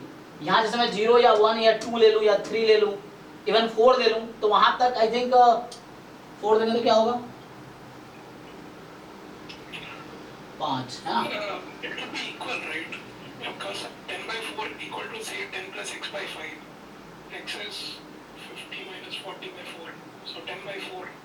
If the next value is 10/4, then the means are equal, right? Okay, so you want to say कि so what they say, what is added? Sir अगर xn+1 ओरिजिनल मीन हो तो हाँ, तो then it will be equal. Yes. What you are saying कि अगर मैं यहाँ पे जैसे ये 2.5 ले लेता हूँ फॉर एग्जाम्पल, तो हो जाएगा 10 + 2.5 12.5/5, तो फिर वही 2.5 आ जाएगा। So if we consider the next observation as जो initial sample mean, then it will be equal, है ना। तो क्वेश्चन इज यहाँ इन्होंने क्लैरिटी नहीं बताया ना क्या लेना चाहिए। लेकिन सर इसमें बताया एग्जैक्ट नहीं बताया ना कि यही देना है। हाँ, इसने कहा suppose that the sample mean and sample standard deviations for a set of n observations are m and s, ठीक है। The values are updated to m1 s1 after one more observation. This is added to the data set. Based on the above information, choose the correct statement from the options given below. तो हम चाहे तो mean को equal रख सकते हैं, तो जैसे लाइक दिस सजेस्टेड कि if you take the mean as the next xn plus 1, जो मीन है वही ले लो m को, तो सेम मीन आ जाएगी, तो ये दोनों करेक्ट हो सकता है। अगर लार्जर पॉइंट ले ले तो मीन बढ़ जाएगी, स्मॉलर ले ले तो मीन घट जाएगी, तो तीनों पॉसिबिलिटी हमारे पास है यहाँ पे। सर हमें तो ये निकालना है ना कि अगर m1 इक्वल टू m हो जाए तो इन दोनों में से अच्छा वो एक मिनट, हाँ हमें, अच्छा ये मैंने ध्यान फिर मान दिया, ये तो इफ कह रहा है ना, ओ सो हमें m1 m को कंपेयर करना ही नहीं एक्चुअली, ये पढ़ना पड़ेगा ठीक से, क्योंकि यहाँ दिस एंड दिस में सोच रहा था ना, हाँ दिस फाइन। सो अगर ऐसा हो रहा है तो क्या होगा, अगर ऐसा हो रहा है तो क्या होगा, दो केस में आपको सोचना है बस। एक्चुअली सही कहा आपने, क्वेश्चन मैंने भी ठीक से पढ़ा नहीं है, तो यहाँ पे प्रॉब्लम क्या है, हम ये m1 m को कंपेयर कर रहे हैं, हमें m1 m कंपेयर करना ही नहीं एक्चुअली। द थिंग इज अगर ऐसा है देन क्या होगा, सो नाउ तो ये सब आपको ध्यान रखना होगा एग्जाम में भी, है ना। तो यहाँ हम m1 m को कंपेयर कर रहे हैं, सो क्वेश्चन ये था, दैट्स फाइन, वही मैं कह रहा हूँ m1 m इक्वल भी हो सकता है, m1 लेस देन m भी हो सकता है, m1 मोर देन m हो सकता है। तो हमें केसेस बता रहा है आपको, हमने अभी केसेस क्या देखे कि अगर मैं चाहूँ तो m1 को m के इक्वल कर सकता हूँ, m1 को मोर देन m कर सकते हैं, m1 को लेस देन m कर सकते हैं, लेकिन द पॉइंट इज इस क्वेश्चन में ऐसा पूछा ही नहीं गया क्या होगा, वो बता रहा है आपको कि अगर मान लो m1 m इक्वल है तब क्या होगा, तो ऐसा पूछना चाह रहा है। So this is not point to check actually, ये गिवन है आपको, तो हमें चेक करने की जरूरत है ही नहीं, तो हम जो चेक कर रहे तो anything may be possible case, but question कह रहा है कि जब इक्वल है तब क्या होगा। सो है ना, यहाँ थोड़ा सा मतलब ये है कि क्वेश्चन ठीक से मैंने नहीं पढ़ा है, so that you have to see कि क्वेश्चन केयरफुली पढ़ना है क्या पूछा है। तो हम लोग क्या कर रहे थे, मतलब मैं स्पेशली क्या कोशिश कर रहा था, पहले ये कंपेयर कर रहा हूँ फिर ये करूंगा, लेकिन इसको कंपेयर करना ही नहीं है, ये तो गिवन है। सो गिवन है तो इसको यूज करना है actually, this we have to use. Okay, तो देखो जैसे मैं अभी पॉइंट ले रहा था ना, मान लो 1 2 3 4 के लिए, तो इसका m जो आया था 10/4 मतलब 2.5, तो यहाँ अगला डेटा पॉइंट 1 2 3 4 और m ले लूँ तो m1 भी यही आ जाएगा, ठीक है ना, 2.5 मतलब m आ जाएगा।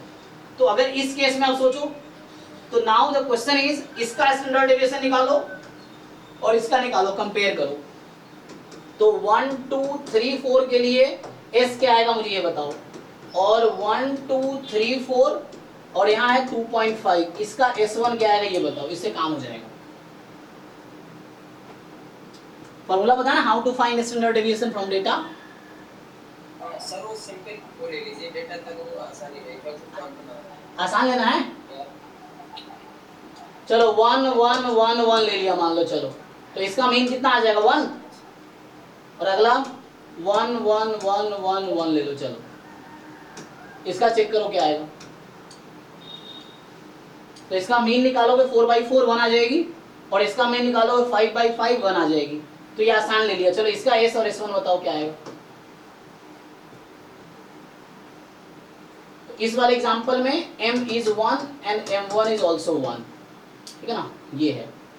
जी, पहले वाले का 0 आ जाएगा, दूसरे का भी अच्छा ये 0 आ जाएगा, दूसरे वाले का भी 0 ही आएगा। 0 ही आएगा। ओके, तो यहाँ पे देखो, अब तुम ऑप्शन को डिस्कार्ड कर सकते हो, अगर ये इक्वल है तो इसने क्या हमारा, अभी एक एग्जांपल लिया हमने, just we to one example, this is one suitable example, देख लो कहीं डाउट तो नहीं ना, इसने कहीं कहा नहीं डिफरेंट लेना है, ऐसा कहा है डिफरेंट लेना है। Suppose that the sample mean and sample standard deviation of, हाँ For any case, this would be equal because standard deviation is nothing but the distance, right, from the mean. yes, If the newly added one is mean, then the distance is 0. it is a sum of the square of distances, right? Then we take a square root at the end. So variance is actually average of sum of squares of distance from the mean. Yes. So at the end you are saying if this will happen then this will happen. Fine. और ये discard हो गया with this example. Okay, now come to this point. अब जब m1 कम हो जाए, तो m1 कम कब हो रहा है ध्यान दो। अब now it is for the first case. Second case we take 1 1 1 1 तो यहाँ से m हमारा 0 आता है, सॉरी 1 आता है। Now the data I take 1 0 sorry 1 1 1 1, ठीक है, और अगला पॉइंट मैं 0 ले लेता हूँ। तो यहाँ से m1 कितना आएगा तुम्हारा, कितना 4/5। चेक करो मैंने क्या किया है, m1 less than m, yes. So मेरा जो m1 है लेस देन m है, करेक्ट। मैं ये लिया 1 1 1 1 0। अब बताओ इसके लिए s कितना आएगा और इसके लिए s1 कितना आएगा। सर इक्वल तो आएगा नहीं, तो इसका s तो 0 आया हुआ है, इसका निकालो। सर बट यहाँ 0 तो नहीं आएगा, पॉजिटिव ही आएगा एक्चुअली। तो ये तो पॉजिटिव ही आएगा, चेक करो। तो इक्वल नहीं आएगा। ओ एक मिनट, तो मैं क्या कर रहा हूं, तो ये गलत हो जाएगा दोनों ना, आउट हो गया ना इस एग्जांपल से, वन मोर हो जाएगा। Yes sir. Yes sir. क्योंकि यस हाँ। तो यहाँ पे हमने देखा कि देखो वन एग्जांपल इनफ टू से false. So this is the data set x1 x2 x3 x4 n बराबर 4 दिया मैंने, and the next point I took 0। So then average आ गया 4/5, तो m1 is less than m, satisfy हो रहा है। तो उस केस में जो s1 होगा, s1 जो है मोर देन s हो जाएगा, तो इसने गलत बताया है। तो b is the only correct option. हालांकि ये थ्योरम है, हम एग्जांपल से वेरीफाई किया, जिनको थ्योरम याद से उनको स्टेटमेंट याद है, कुछ बच्चों को direct they know that the, so directly tick कर सकते हो आप। अगर आपको नहीं याद है theorem directly, then you take example and discard options. Done, चलो। अच्छा ये s जो था मैं बता दूं आपको फॉर्मूला, s का जो फॉर्मूला एक्चुअली ये है √1/n summation xi minus x बार, मतलब वही m, sorry x bar i from 1 to n, ये इसका फॉर्मूला, जिनको अगर नहीं पता हो, है ना। m यहाँ पे जैसे n पॉइंट्स के लिए, हाँ स्क्वायर। ओ सॉरी स्क्वायर मिस हो गया, हाँ स्क्वायर, ठीक है ना। तो ये वेरिएंस एक्चुअली वेरिएंस का रूट ले रहा हूँ, तो वेरिएंस का रूट लिया तो स्टैंडर्ड डेविएशन हो जाएगा स्क्वायर, हाँ। तो ये वाला नहीं, यहाँ पे एक्चुअली जो डेटा पॉइंट है ना, ये रैंडम सैंपल के केस में बात नहीं कर रहा है, तो वो अलग है, यहाँ पे इसके लिए बात कर रहा है ये।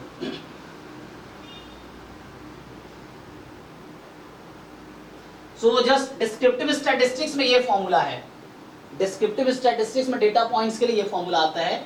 उधर जाके एस्टिमेशन में जो है ना, वहां पे हम लोग यूज करते हैं 1/n-1 अनबायस्ड बनाने के लिए एक्चुअली, ठीक है ना। तो वहाँ n-1 का लॉजिक ये होता है कि वो अनबायस्ड वहाँ बनाना होता है, इसीलिए डिस्क्रिप्टिव स्टैटिस्टिक्स में अगर फॉर्मूला देखोगे तो ये लिखा होगा।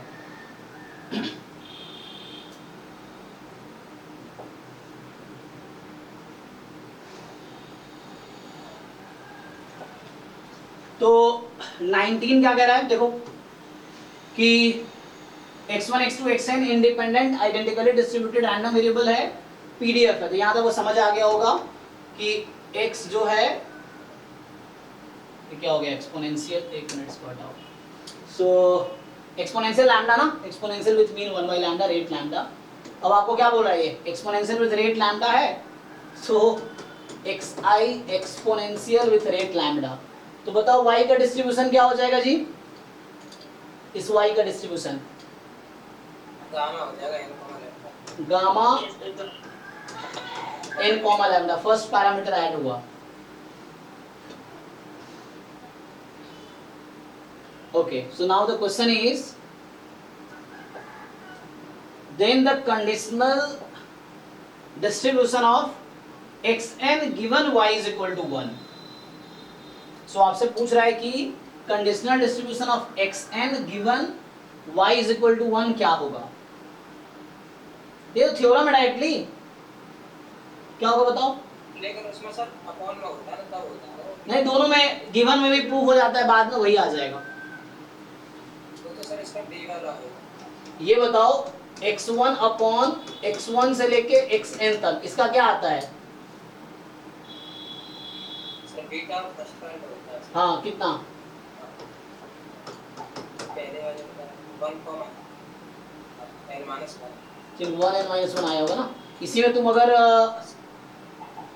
n को अगर 2 रख देते हो, रुको, n को अगर 2 रख देते हो तो क्या होता है, यूनिफॉर्म 0 1 हो जाता है ना। और इनफैक्ट मैंने प्रूव किया तो भेजा भी था, ये भी वही आता है, x1 + x2 = 1 प्रूफ करोगे, ये भी यूनिफॉर्म 0 1 ही आएगा, ठीक है। सो आई थिंक डी करेक्ट होगा, ये डायरेक्ट थ्योरम है, तुम बुक में देख सकते हो, डायरेक्ट थ्योरम है, ये प्रूव भी कर सकते हो।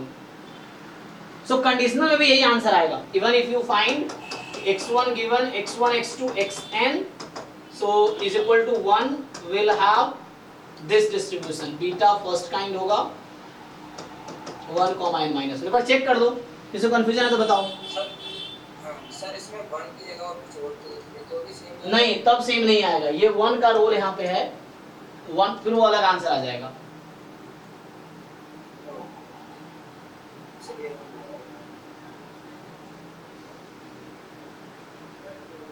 तो जस्ट थ्योरम है, तुम एक बार बुक को एक्सप्लोर करो, वहां तुम्हें मिल जाएगा, ये थ्योरम को क्वेश्चन बनाया है।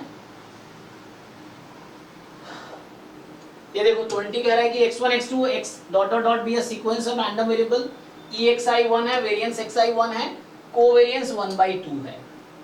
तो मतलब चूंकि वेरिएंस 1 है तो कोरिलेशन भी हाफ ही हो जाएगा ना, तो यहाँ से अगर तुम लिखोगे सो रो एक्चुअली हाफ ही रहेगा, क्योंकि upon covariance upon root variance करते हैं ना, तो वेरिएंस तो 1 ही है।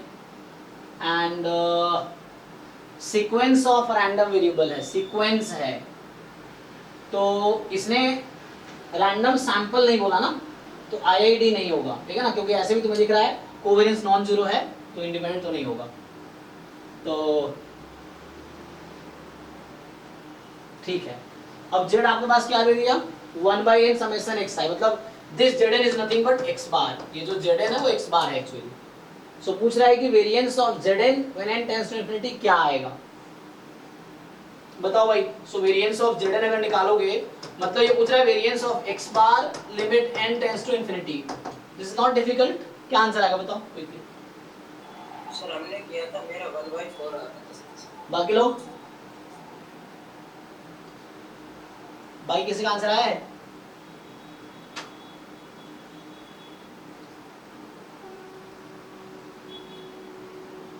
देखो पहले तो ये होगा कि x बार तुम्हारे पास ये है, तो limit n tends to infinity, x bar रख दो ये वाला, तो 1/n बाहर आएगा, 1/n² बन के वेरिएंस ऑफ दिस, ठीक।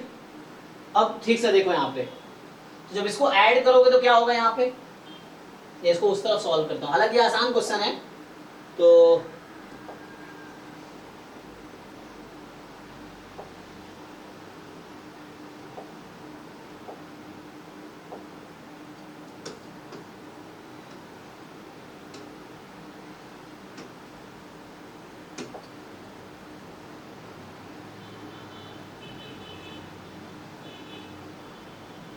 देखो, तो इसको क्या लिख सकते हैं हम, limit n tends to infinity 1/n²।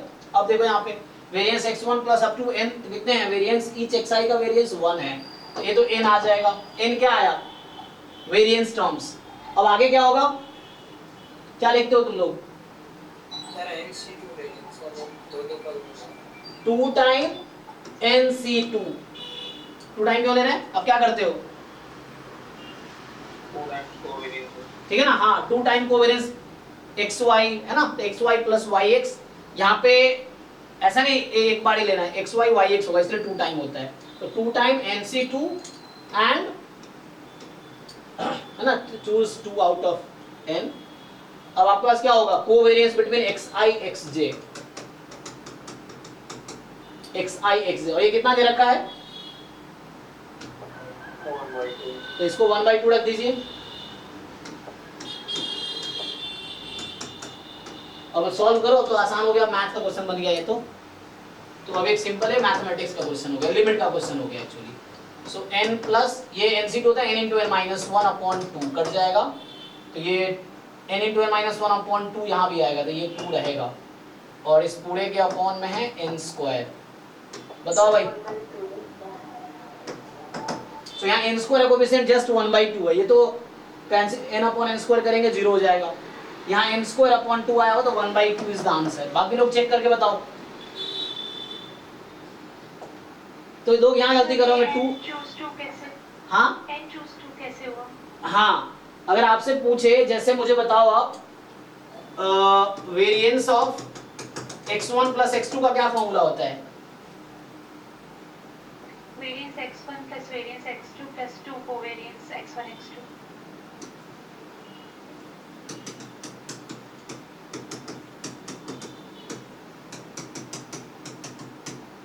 ठीक है। तो यहाँ पे 2 में से आप कितना चूज करोगे, 2C2, तो ये 2 के इनटू में यहाँ पे क्या है बीच में, कौन सा नंबर है,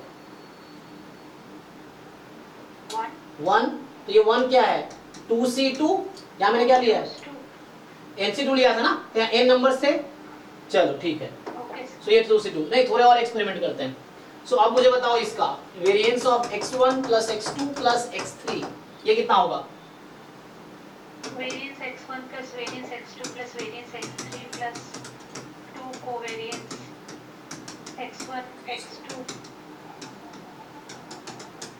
x1 x2 plus then x2 x3 plus then x3 x1 so कितने three कितने times- टर्म्स आए, 3 times 2 into 3 क्योंकि मैं मान रहा हूँ कि सबका जैसे क्वेश्चन में था कि सबका वेरिएंस इक्वल है और एनी 2 के बीच कोवेरिएंस इक्वल है ना, xi xj के बीच इक्वल, तो कितने टर्म्स आए 3, ये 3 क्यों आया, 3 choose 2 3C2 ये 3 है, यहाँ ये 1 जो बीच में आया ये है, ऐसे 4 के लिए लिखोगे तो आएगा यहाँ पे 4C2, 6 टर्म्स, वो 6 टर्म कौन से हैं, x1 x2 x1 x3 x1 x4 x2 x3 x2 x4 x3 x4, 6 term आ गए इस तरह से।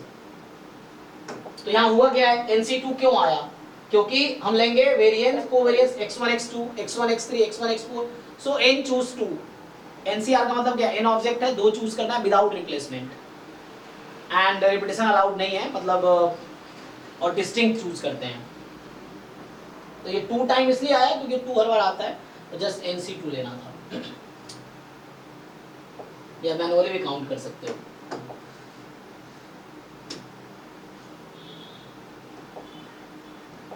ठीक है, तो इसका आंसर 1/2 होगा।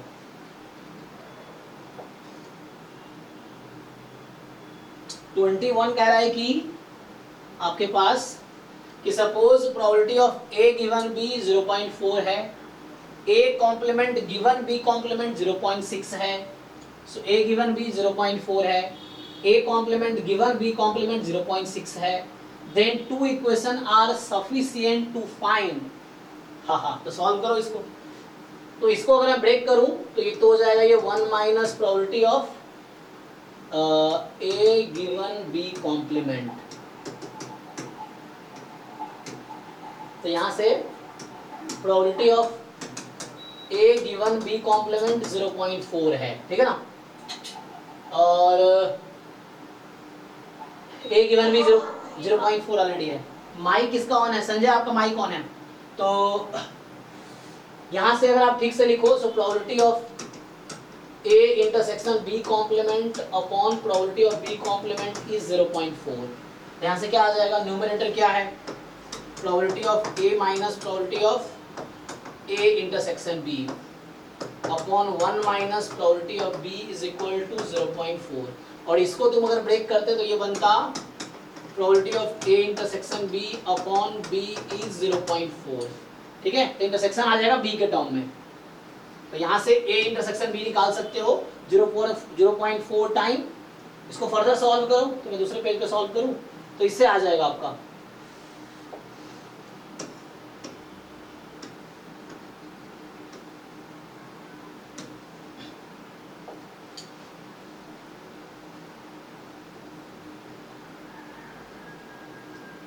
चलो, तो इसको देखो आगे प्रोसीड करता हूँ मैं। सो अभी हमने यहाँ तक सॉल्व किए, सो इसी को यहाँ ले गया मैं, अभी यहाँ से स्टार्ट किया एंड यहाँ तक आया, तो यहाँ से प्रोबेबिलिटी ऑफ A माइनस यहाँ से A इंटरसेक्शन B को लिख सकता हूँ 0.4 time probability of B equal to यहाँ से आ जाएगा 0.4 time 1 minus probability of B। इसको मैं अगर ओपन करके लिखूँ तो 0.4 minus 0.4 probability of B। So ये और ये तो कट गया, देख लो ठीक से। सो प्रोबेबिलिटी ऑफ A आ गया 0.4, चेक कर लो आप लोग। तो डन, तो यहां से हमारे पास ये मिल गया। अब PA मिल गया, तो क्या कोई रास्ता है जहां से मुझे और कुछ निकाल सके हम? तो यहाँ से PA से तो कुछ मिलेगा नहीं, यहाँ से भी अगर सॉल्व करते तो PA ही मिला डायरेक्टली। क्या PB निकाल पाएंगे? तो यहाँ से मुझे ये पता है कि probability of A intersection B 0.4 time PB है, अब मुझे पी ए पता है और इसमें रिलेशन पता है, तो सपोज ए गिवन बी 0.4 है, A complement given B complement 0.6 है, दो इक्वेशन सफिशिएंट है फाइंड करने के लिए। क्या पहला नाइदर पी ए, तो गलत हो गया ना, क्योंकि हमने पी ए तो निकाल लिया, और ये बोल रहा है नॉट पी ए, तो ये भी गलत हो गया। ए सी, पी हमने फाइंड कर लिया, अब बचा है बी डी में डिसाइड करना। तो बी डी डिसाइड होगा, क्या हम पी बी निकाल पाएंगे, क्वेश्चन ये है। पी ए पता है मुझे, can we find P B. So independent तो है नहीं, ऐसा कुछ कहा नहीं इंडिपेंडेंट है तो। अच्छा एक मिनट, हाँ एक मिनट, probability of A given B किसके इक्वल आ गया? यहाँ probability of A given B कितना था? 0.4। तो यहाँ से क्या हो गया ये क्या, इसको देखो और इसको देखो। हाँ हाँ, so a and b are independent, ये इफ एंड ओनली इफ होता है, डेफिनेशन है ये इंडिपेंडेंस का, ये भी डेफिनेशन है। तो यहाँ लगा दो, लेकिन यहाँ से फिर भी पीवी निकल आएगा। क्वेश्चन ये है, क्या पीवी निकल पाएगा? सो देखो, सो यहाँ से पी ए इंटू पीवी बराबर 0.4 टाइम पीवी, तो स्टिल पीवी कैंसिल हो गया, पीवी निकला ही नहीं। सो कहने का मतलब क्या है, इंडिपेंडेंट तो है लेकिन पीवी निकाल नहीं पाएंगे। निकाल पाएंगे? देख लो फिर से, नहीं निकाल पाएंगे, कैंसिल हो जाएगा, निकल नहीं पाएगा। यहाँ भी कैंसिल हो गया, तो पीवी बनाए जा रहा है क्या है, यहाँ भी कैंसिल हो गया इंडिपेंडेंट में, तो निकाल नहीं पाएंगे। ठीक है, तो यहाँ से डी करेक्ट हो गया, बी गलत हो गया। सो पीवी आप एक्सप्लिसिटली वैल्यू निकाल सकते हैं, पी ए ही आएगा बस, इंडिपेंडेंट तो है ए भी, ठीक है। और इसीलिए 0.6 और 0.4 ये समझो, यहां से भी कोई लॉजिक लगा सकता था कि probability of A given B complement और probability of A given b दोनों 0.4 है। इसका मतलब बी गिवन हो या ना गिवन हो, ए को फर्क नहीं पड़ता है, तो इसलिए ए भी इंडिपेंडेंट है। मतलब बी गिवन या बी कॉम्प्लीमेंट स्टिल ये है, तो इंडिपेंडेंट है, इसीलिए डिपेंडेंट होता तो बी कॉम्प्लीमेंट बी में इफेक्ट पड़ता, दैट्स व्हाई। ठीक है, तो ये ऐसे भी प्रूफ हो गया।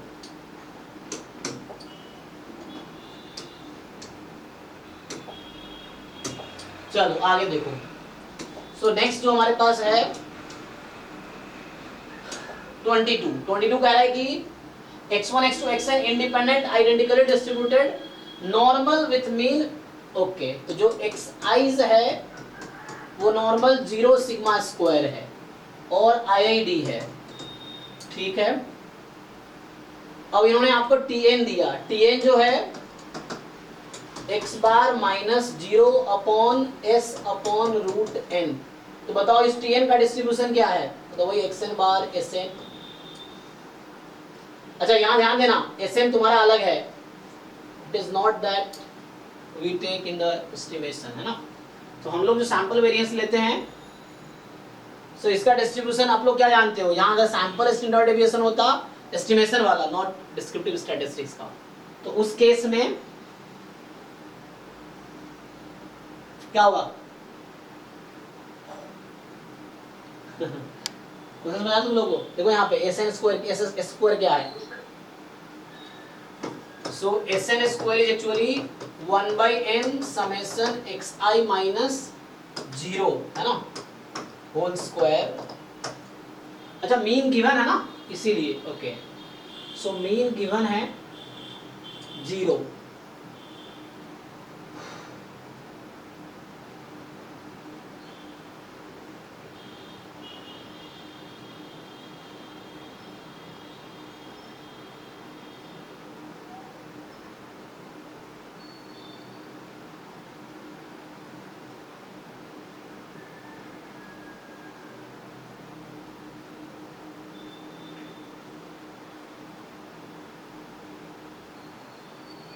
तो बताओ क्वेश्चन ये है कि tn का डिस्ट्रीब्यूशन क्या है?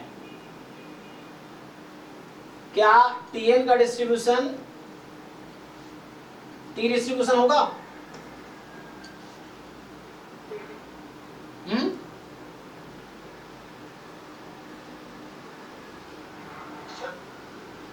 हाँ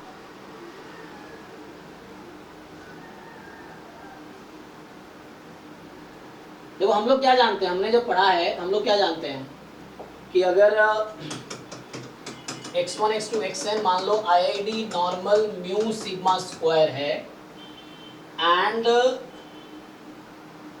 सो आईआईडी है ना, तो x बार तो हम लोग लिखते हैं 1/n समेशन xi एंड जो एस स्क्वायर लिखते हैं वो 1/n minus 1 summation xi minus x bar whole square, ये होता है जब म्यू अननोन है यहाँ पे लेवल, है ना। तो उस केस में हम एक तो ये जानते हैं n-1 S square by sigma square, this is chi square n-1, और एक आप जानते हैं जो वहाँ लिखा हुआ है x बार माइनस म्यू और s अपॉन रूट n, इसका डिस्ट्रीब्यूशन क्या आता है Tn-1। ओके, सो s ध्यान दो, जो यहाँ s है वो वहाँ क्वेश्चन में नहीं है, तो Tn-1 तो नहीं होगा, ठीक है ना। तो डिस्ट्रीब्यूशन यहाँ जो है, सो ये तो पक्का आउट होगा। अब बाकी सोचना है a और c के बारे में, क्योंकि यहाँ एस स्क्वायर ये है आपका, यहाँ भी म्यू है x बार की जगह, सो चलो इसको बनाते हैं। देखो तो इसको थोड़ा सा चेंज करते हैं। तो यहाँ से बताओ मुझे, अगर आपसे मैं पूछूं कि n स्क्वायर क्रॉस मल्टीप्लाई कर रहा हूँ अपॉन सिग्मा स्क्वायर, तो क्या बनाएगा ये, क्रॉस मल्टीप्लाई कर रहा हूँ, देखो n स्क्वायर, तो summation xn minus 0 upon sigma whole square, इसका डिस्ट्रीब्यूशन कितना है, n square upon sigma square का डिस्ट्रीब्यूशन कितना है बताओ, ये xi सॉरी, हाँ देखो यहाँ से xi minus 0 upon sigma whole square, तो ये नॉर्मल 0 1 है, स्क्वायर काई स्क्वायर 1, सम किया काई स्क्वायर n, तो ये काई स्क्वायर n है। तो Sn जब लिख रहा हूं मैं इसकी बात कर रहा हूं। अब इसको ठीक से ट्रांसफॉर्म करो, तो ट्रांसफॉर्म कर सकते हो तुम लोग, क्या कर सकते हो, इसको ये x बार माइनस 0 है अपॉन सिग्मा कर देते हैं, तो देखो इसको उधर मैं सॉल्व करता हूं। सो क्वेश्चन में जो Tn है एक्चुअली ये है, क्वेश्चन में Tn है x bar minus 0 Sn upon root n, यही क्वेश्चन में लिखा हुआ है, देख लो। तो इसको मैं कर रहा हूं x bar minus 0 upon sigma root under, तो यहाँ सिग्मा स्क्वायर और Sn स्क्वायर, कितना एक्स्ट्रा लिख रहा हूं मैं, एक तो सिग्मा डिवाइड किया बैलेंस कर दिया, एक रूट n बचा है, सो अपॉन n कर देता हूं।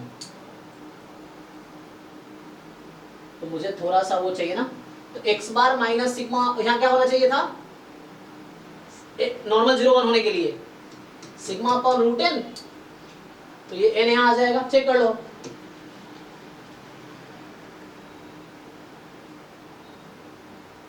अब तुम्हें चेक करना है कि ये जो चीज है और ये चीज सेम है कि नहीं है, ये देख लो बस, हाँ या ना, तुम्हें ये बताना है। क्या इस क्वांटिटी को मैं ऐसा लिख सकता हूं, यस और नो बताना है आप।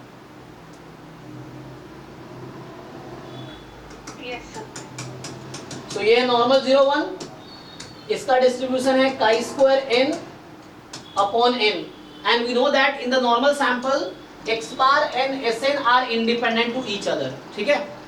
तो ये दोनों इंडिपेंडेंट है, तो बताओ इसका डिस्ट्रीब्यूशन क्या हो गया,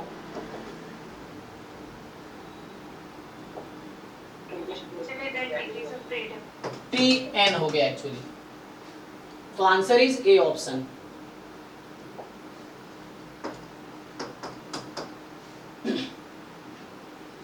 So this is Tn actually.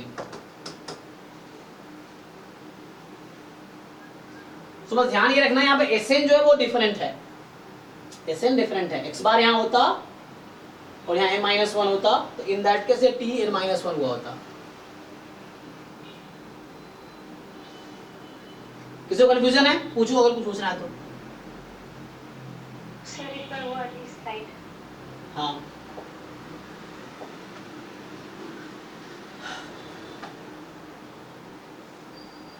यहाँ जो Sn स्क्वायर था वो ये था, तो हमने क्या किया n Sn square upon sigma square, तो इसको मैं ठीक से लिख रहा हूं,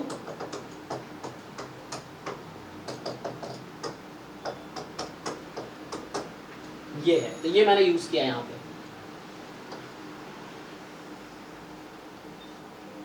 ओके सर।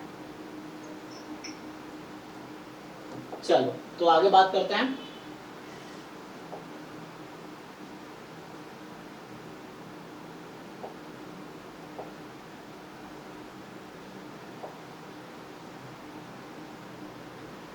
ट्वेंटी थ्री, सो 23 कह रहा है कि consider the matrix x minus y y x, जहां x y independent standard normal random variable है। अच्छा, दोनों नॉर्मल 0 1 नॉर्मल 0 1 है और इंडिपेंडेंट भी है, मतलब X Y are IID normal 0 1, then probability that the matrix M is a non singular matrix is. तो बताओ भाई, डिटर्मिनेंट M नॉन जीरो होना चाहिए। डिटर्मिनेंट नॉन जीरो क्या मतलब है? डिटर्मिनेंट निकालो इसका M का, क्या आएगा? x square plus y square. x square plus Y square is non zero. तो इसका कॉम्प्लीमेंट क्या है? 1 माइनस क्या हो जाएगा? x square plus y square is 0। x square plus Y square 0। ये कौन सा कर्व है? सही क्या हो जाएगा? सर्कल है, सर्कल में पास जाएगा। सेंटर रेडियस 0 0 ना, तो एक्चुअली ऐसा हो गया 1 माइनस प्रोबेबिलिटी x बराबर 0 y बराबर 0। x स्क्वायर y स्क्वायर 0 है ना, तो each individual each has to be 0। तो x स्क्वायर 0 एक y स्क्वायर 0, x y 0 दोनों 0 0। ओरिजिन है एक्चुअली ये। अब बताओ, इंडिपेंडेंट भी है तो अलग अलग कर सकते हैं इसको। अब स्टैंडर्ड नॉर्मल में x बराबर 0 की क्या प्रोबेबिलिटी आती है? 0। कॉन्टिन्यूअस का डेफिनेशन भी बताया था मैंने, क्योंकि x कॉन्टिन्यूअस रैंडम वेरिएबल है तो किसी भी रियल पॉइंट पे या किसी भी सिंगल पॉइंट पे प्रोबेबिलिटी 0 ही होगी। ये कॉन्टिन्यूअस की डेफिनेशन है। तो ये 0 हो गई, ये भी 0 हो गई, तो आंसर क्या आ गया? तो इसको हम ऐसे नहीं कर सकते जैसे x square plus y square को y स्क्वायर को मान के एक्सपोनेंशियल वेरिएबल ऐसे हो सकता है। मान लो कोई दिक्कत नहीं, यहाँ भी देख लो तो ना, तो ये काई स्क्वायर 2 है, काई स्क्वायर 2 बराबर 0, तब भी 0 ही होगा। तुम क्या चाहते, इसको सॉल्व करना चाहते हो? ऐसे नहीं, डायरेक्ट डिस्ट्रीब्यूशन होता है ना हमारा x square plus y square plus उसकी जगह। अच्छा, x square plus Y square chi square 2 हो गया, हाँ फिर हाँ, तो फिर वहाँ पे 1 हो जाएगा, वो 0 उसमें नहीं है ऐसा। मतलब हाँ, सर तब भी तो कंटीन्यूअस डिस्ट्रीब्यूशन है तो पॉइंट पे प्रोबेबिलिटी 0 है। बात तो बराबर तुम कैसे भी करो, मैं तो हमेशा शुरू से ही कहता हूँ कि एक क्वेश्चन 50 तरीके से हो सकता है। तो मैं ऐसा कभी नहीं कहता हूँ जो तुम कह रहे हो गलत है, वो भी सही हो सकता है। तुम उससे सॉल्व करो तब भी आंसर आएगा। मुझे ये समझ आया, मैंने ये किया, तुम अपने तरीके से करो तब भी सही है।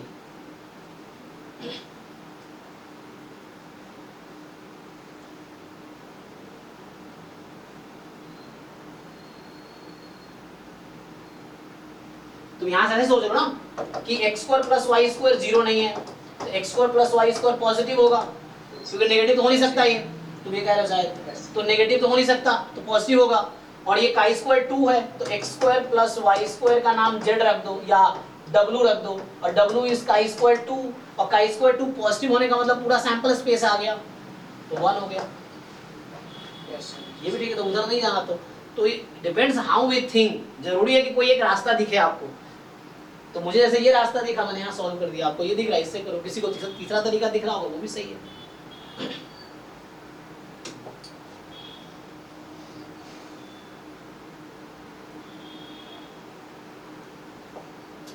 24 कह रहा है कि let UV be a point chosen uniformly at random from the unit circle. Unit circle देखो, तो रेडियस 1 का एक सर्कल है, रेडियस 1 के सर्कल से आपने एक यूनिफॉर्मली पॉइंट चूज कर लिया। तो मैं आपसे ये पूछूंगा कि जॉइंट PDF ऑफ UV किसके इक्वल होगा, कोई बताओ। 1/π होगा सर। कैसे? सर इसका जो जॉइंट होता है वो 1 इसका एरिया जितना होता है उसके बराबर। लेकिन ये इनसाइड नहीं बोला ना, यू बी एक point chosen uniformly at random from the unit circle, from the unit circle. इसका क्या मतलब है? सर तो सर्कमफ्रेंस की बात कर रहे हैं। हाँ एक्चुअली अगर ये लेस देन इक्वल टू होता तो हम इनसाइड की बात करते, लेकिन इसने कहा इस पे से एक पॉइंट उठाओ, तो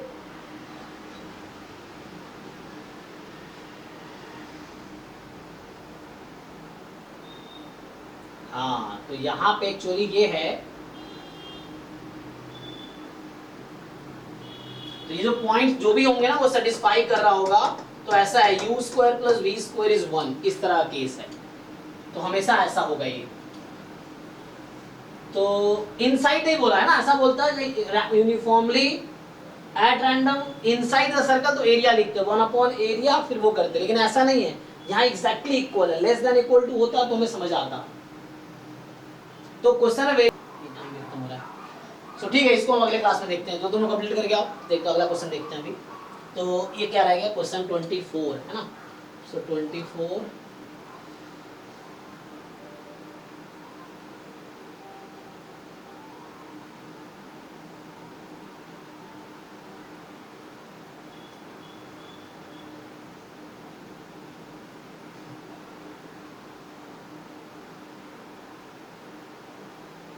रुको इसको मैं लिख लेता हूँ। सो क्वेश्चन 24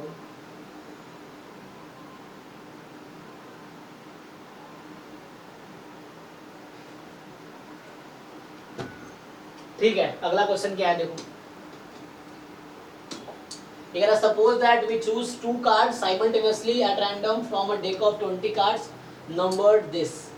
तो 20 कार्ड है, ईच पे लिखा हुआ है 1 से 20 है ना, एक बार आंसर वेरीफाई कर लेना उसका, ठीक है ना, उस देख लेगा फिर हम। सो 1 to 20 what is the probability that smaller of the two number divides the larger, ये तो इजी है। सो सैंपल स्पेस में क्या आएगा, लाइक 2 नंबर आपने चूज किया साइमल्टेनियसली विदाउट रिप्लेसमेंट होगा, तो 1 2 1 3 इस तरह से 120 एंड चलता रहेगा, लास्ट में 19 20 ऐसा समझ लो। तो क्वेश्चन ये है number of element in the sample space, बताओ कितने एलिमेंट होंगे। अरे देखो 2 कार्ड सेलेक्ट कर रहे हैं 20 में से, कितना होगा 46 होगा सर। कैसे,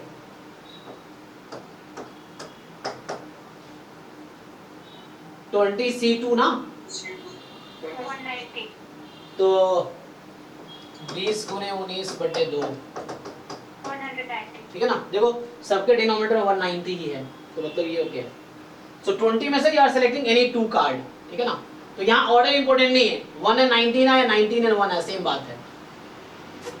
तो अब ये हो गया, अब तुमसे ढूंढना है कि इनमें से smaller number is divides the larger.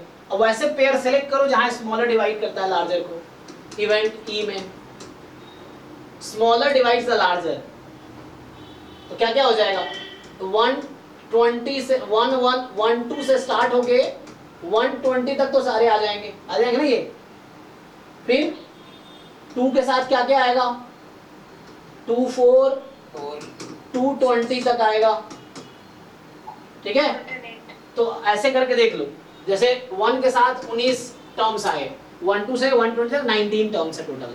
2 के साथ कितने आए होंगे टर्म्स, 9। फिर 3 के साथ कितने आएंगे, 3 6, क्योंकि सेम नहीं आ सकता ना, 3 3 नहीं आएगा। 3 6 से रहे कितना तक, 3 18 तक। सो 3 2 जा 6 और 3 6 जा 18, तो 2 से 6 तक 5 नंबर है, 5। फिर 4 के साथ क्या होगा, 4 8 कितना तक, 4 16 तक, 420 भी तो हो जाएगा, 420 तक। तो 4 दूने 8 और 4 पंचे 20, तो 4 नंबर आए है ना। तो 4 ये हो गया। फिर 5 के साथ कितने आएंगे, 5 10 5 20, और कुछ होगा, ओ 5 15 5 10 5 15 5 20, और कुछ होगा, 3 ये आ गए। अब अगला 6 के साथ 12 18 6 12 और 6 18 कितने हो गए 2। आगे 7 के साथ एक ही, आगे एक एक ही आएगा, तो 7 के साथ एक आएगा, 8 के साथ एक आएगा, 9 के साथ एक आएगा और 10 के साथ एक आएगा, 11 के साथ 0। आगे सब 0 हो जाएंगे। ऐड कर लो इतने, कितना आ गया, ये इतना कर दिया ना, ये 1 था ना, 7 8 9 10, हाँ तो ये ऐड कर लो पूरे, कितने हो गए, 46 हो रहे हैं सर, 46। तो ये 46 ये आ जाएगा फिर।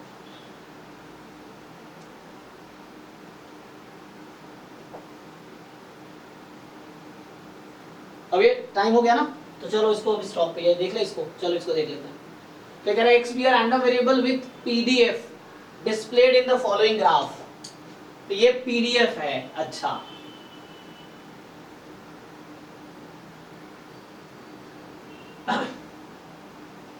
ठीक है ना, पीडीएफ दे दिया तुम्हें। पूछ क्या रहा है, match the following random variable with their respective PDF, match the following random variable with their respective PDF.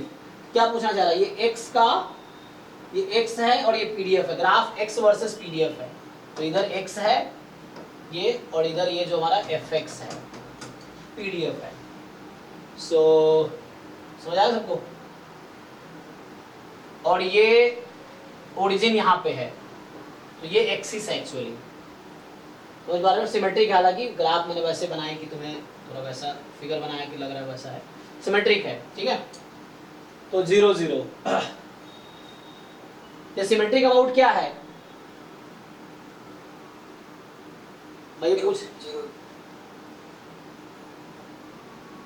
Respective PDFs. अच्छा आगे भी है क्या, कुछ आगे भी है ना, कोई मैं सोच रहा हूँ क्या है आगे।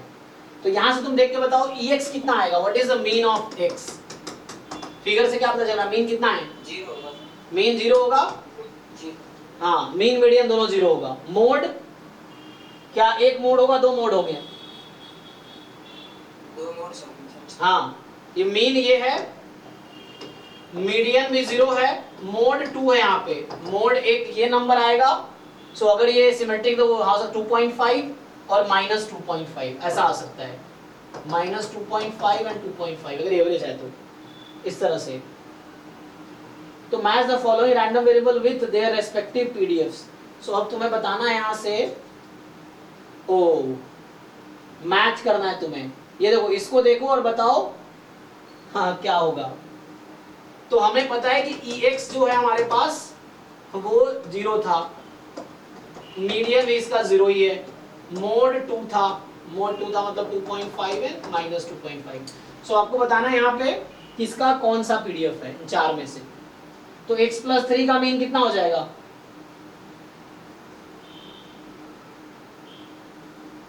x+3 x-3 बोलो, 3 हाँ और एक का -3 होगा मीन। तो पहचानो इसमें कौन किसका क्या होगा, ABCD ऊपर पेज पे नीचे दे रखा है इसका, जो दे रखी है क्या दे रखे हैं, -10 वहीं से ले लेंगे सर। ये सपोर्ट करता है। ये जो मान लो y है तुम्हारे पास, तो जैसे तुम जब लिखोगे ना तो f ऑफ y बराबर हो जाएगा, जैसे नंबर यहाँ पे मिस कर दिया क्या, यहाँ पे नंबर्स लिखने चाहिए थे, यहाँ पे है नंबर ये, नीचे सर, नीचे। सर नीचे हाँ नंबर है यहाँ पे। सो यहाँ पे कौन सा नंबर, ये 0 है, तो ये मीन 0 है और यहाँ पे 0 है, तो ये एक्चुअली 3 4 में से किसी एक का होगा। तो 2x है और ये x/2 है, तो इसका सपोर्ट तो डबल हो जाएगा ना। उसका सपोर्ट क्या था, support in the sense x की वैल्यू कहाँ से कहाँ तक थी, यहाँ पे -10 से 10, तो 2x का सपोर्ट क्या हो जाएगा। अच्छा हालांकि ये 10 तक ही नहीं है, तो आगे जा रहा है, ये पैरेलल हो गया, इन्फिनिटी तक जा रहा है, पूरा रियल नंबर मान लो ऐसा है। सो तो क्वेश्चन ये है, जब तुम 2x का पीडीएफ लिखते हो तो क्या फॉर्मूला बन जाता है, fy ऑफ y बराबर fx of x into dx upon dy, यही फॉर्मूला है ना। सो fx और x की जगह रख देते हो y/2 और dx अपॉन dy कितना हो जाता है, dy by dx 2 है, तो ये 1/2। तो x के पीडीएफ में y/2 रख के हाफ कर दोगे तो x के पीडीएफ का हाफ हो जाएगा, ये 2y का पीडीएफ। अब बताओ क्या होगा।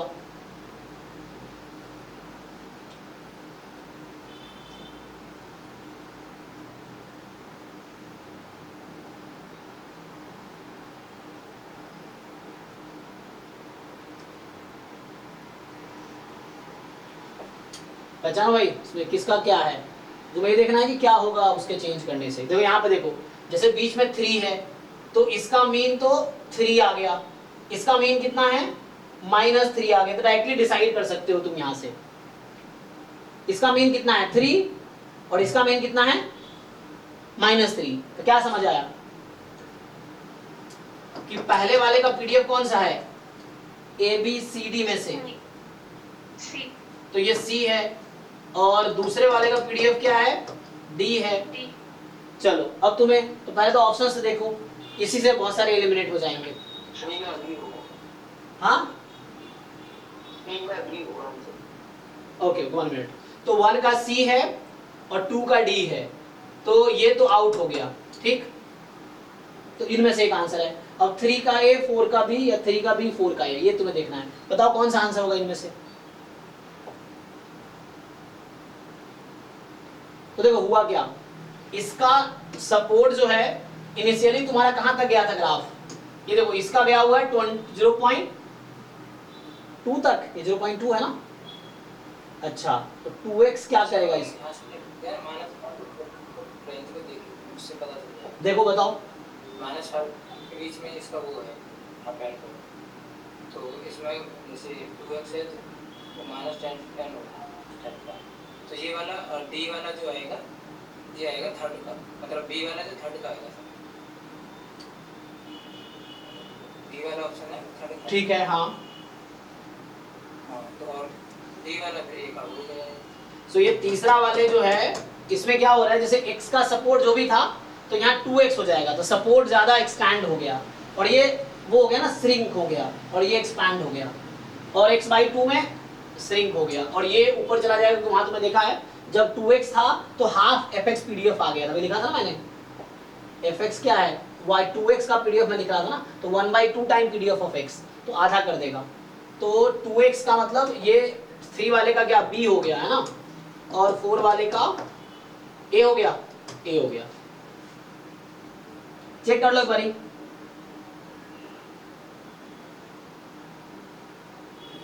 है ना, तो ये 0.1 पे आ गया, हाफ किया तो, और ये 0.4 पे चला गया, ठीक है ना। क्योंकि जब इसका पीडीएफ लिखोगे, मान लो ये y है, तो जब तुम इसका पीडीएफ लिख रहे होगे ना, तो ये होगा fx of x dx upon dy ना, सो dx अपॉन dy। तो ये dx अपॉन dy यहाँ से निकालोगे तो 2 आ जाएगा, तो 2 टाइम fx ऑफ 2y। तो ये पीडीएफ को डबल कर देगा। तो इसका पीडीएफ का रेंज इनिशियली क्या है 0 से 0.2 तक, डबल कर देगा 0 से 0.4 तक, तो इसका पीडीएफ जो है 0.4 तक जाएगा। ये जो fy ऑफ y है ये 0.2 तक जा रहा है, 2 टाइम कर दिया 0.4 तक जाएगा, ये 0.4 जा रहा है। सो इसीलिए इसका ये है और इस वाले का ये है। 2x में हाफ हो रहा था 0.1 हो गया, डन, ठीक है। चलो तो ये स्टॉप करते हुए अगला बैच है, तो बाकी आप ट्राई करके आओ। तो हमने कौन सा एक और रिवीजन लास्ट आज को ट्राई करके आओ, एक क्लास और इस पे होगी, अभी आज लास्ट क्लास नहीं है, ठीक है ना। इसको कंप्लीट करके आओ पूरा। कर लिए थे सर। तो क्या डाउट है इसमें, सर जो पीडीएफ वाला देना था उसमें ये क्वेश्चन 30 नंबर। हाँ हाँ यस सर। सर जो सफिशिएंट है जो हम फैक्टराइजेशन थ्योरम लगा देते हैं उससे होगा कैसे लगा। थीटा 0 है तो ये है, थीटा 1 है तो ये है। अज्यूम करो कि x1 x2 xn क्या है, IID है, तो कौन सा सफिशिएंट स्टैटिस्टिक्स होगा थीटा के लिए।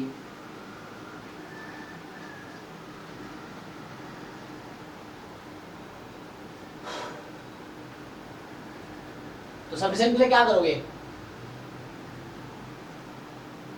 तो फैक्टराइजेशन थ्योरम लगाते हैं उसको पीडीएफ में, मतलब उसका लाइकलीहुड लिख के फिर उसको हाँ तो लिखो लाइक्लीहुड फंक्शन क्या होगा,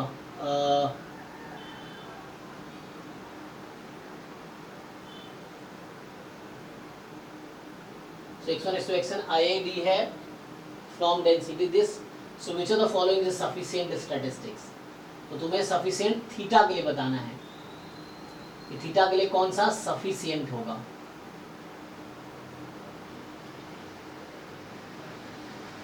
और 5 PDF स्टैंडर्ड नॉर्मल का है, 2 पार्ट में लिख दिया तुमने इसको.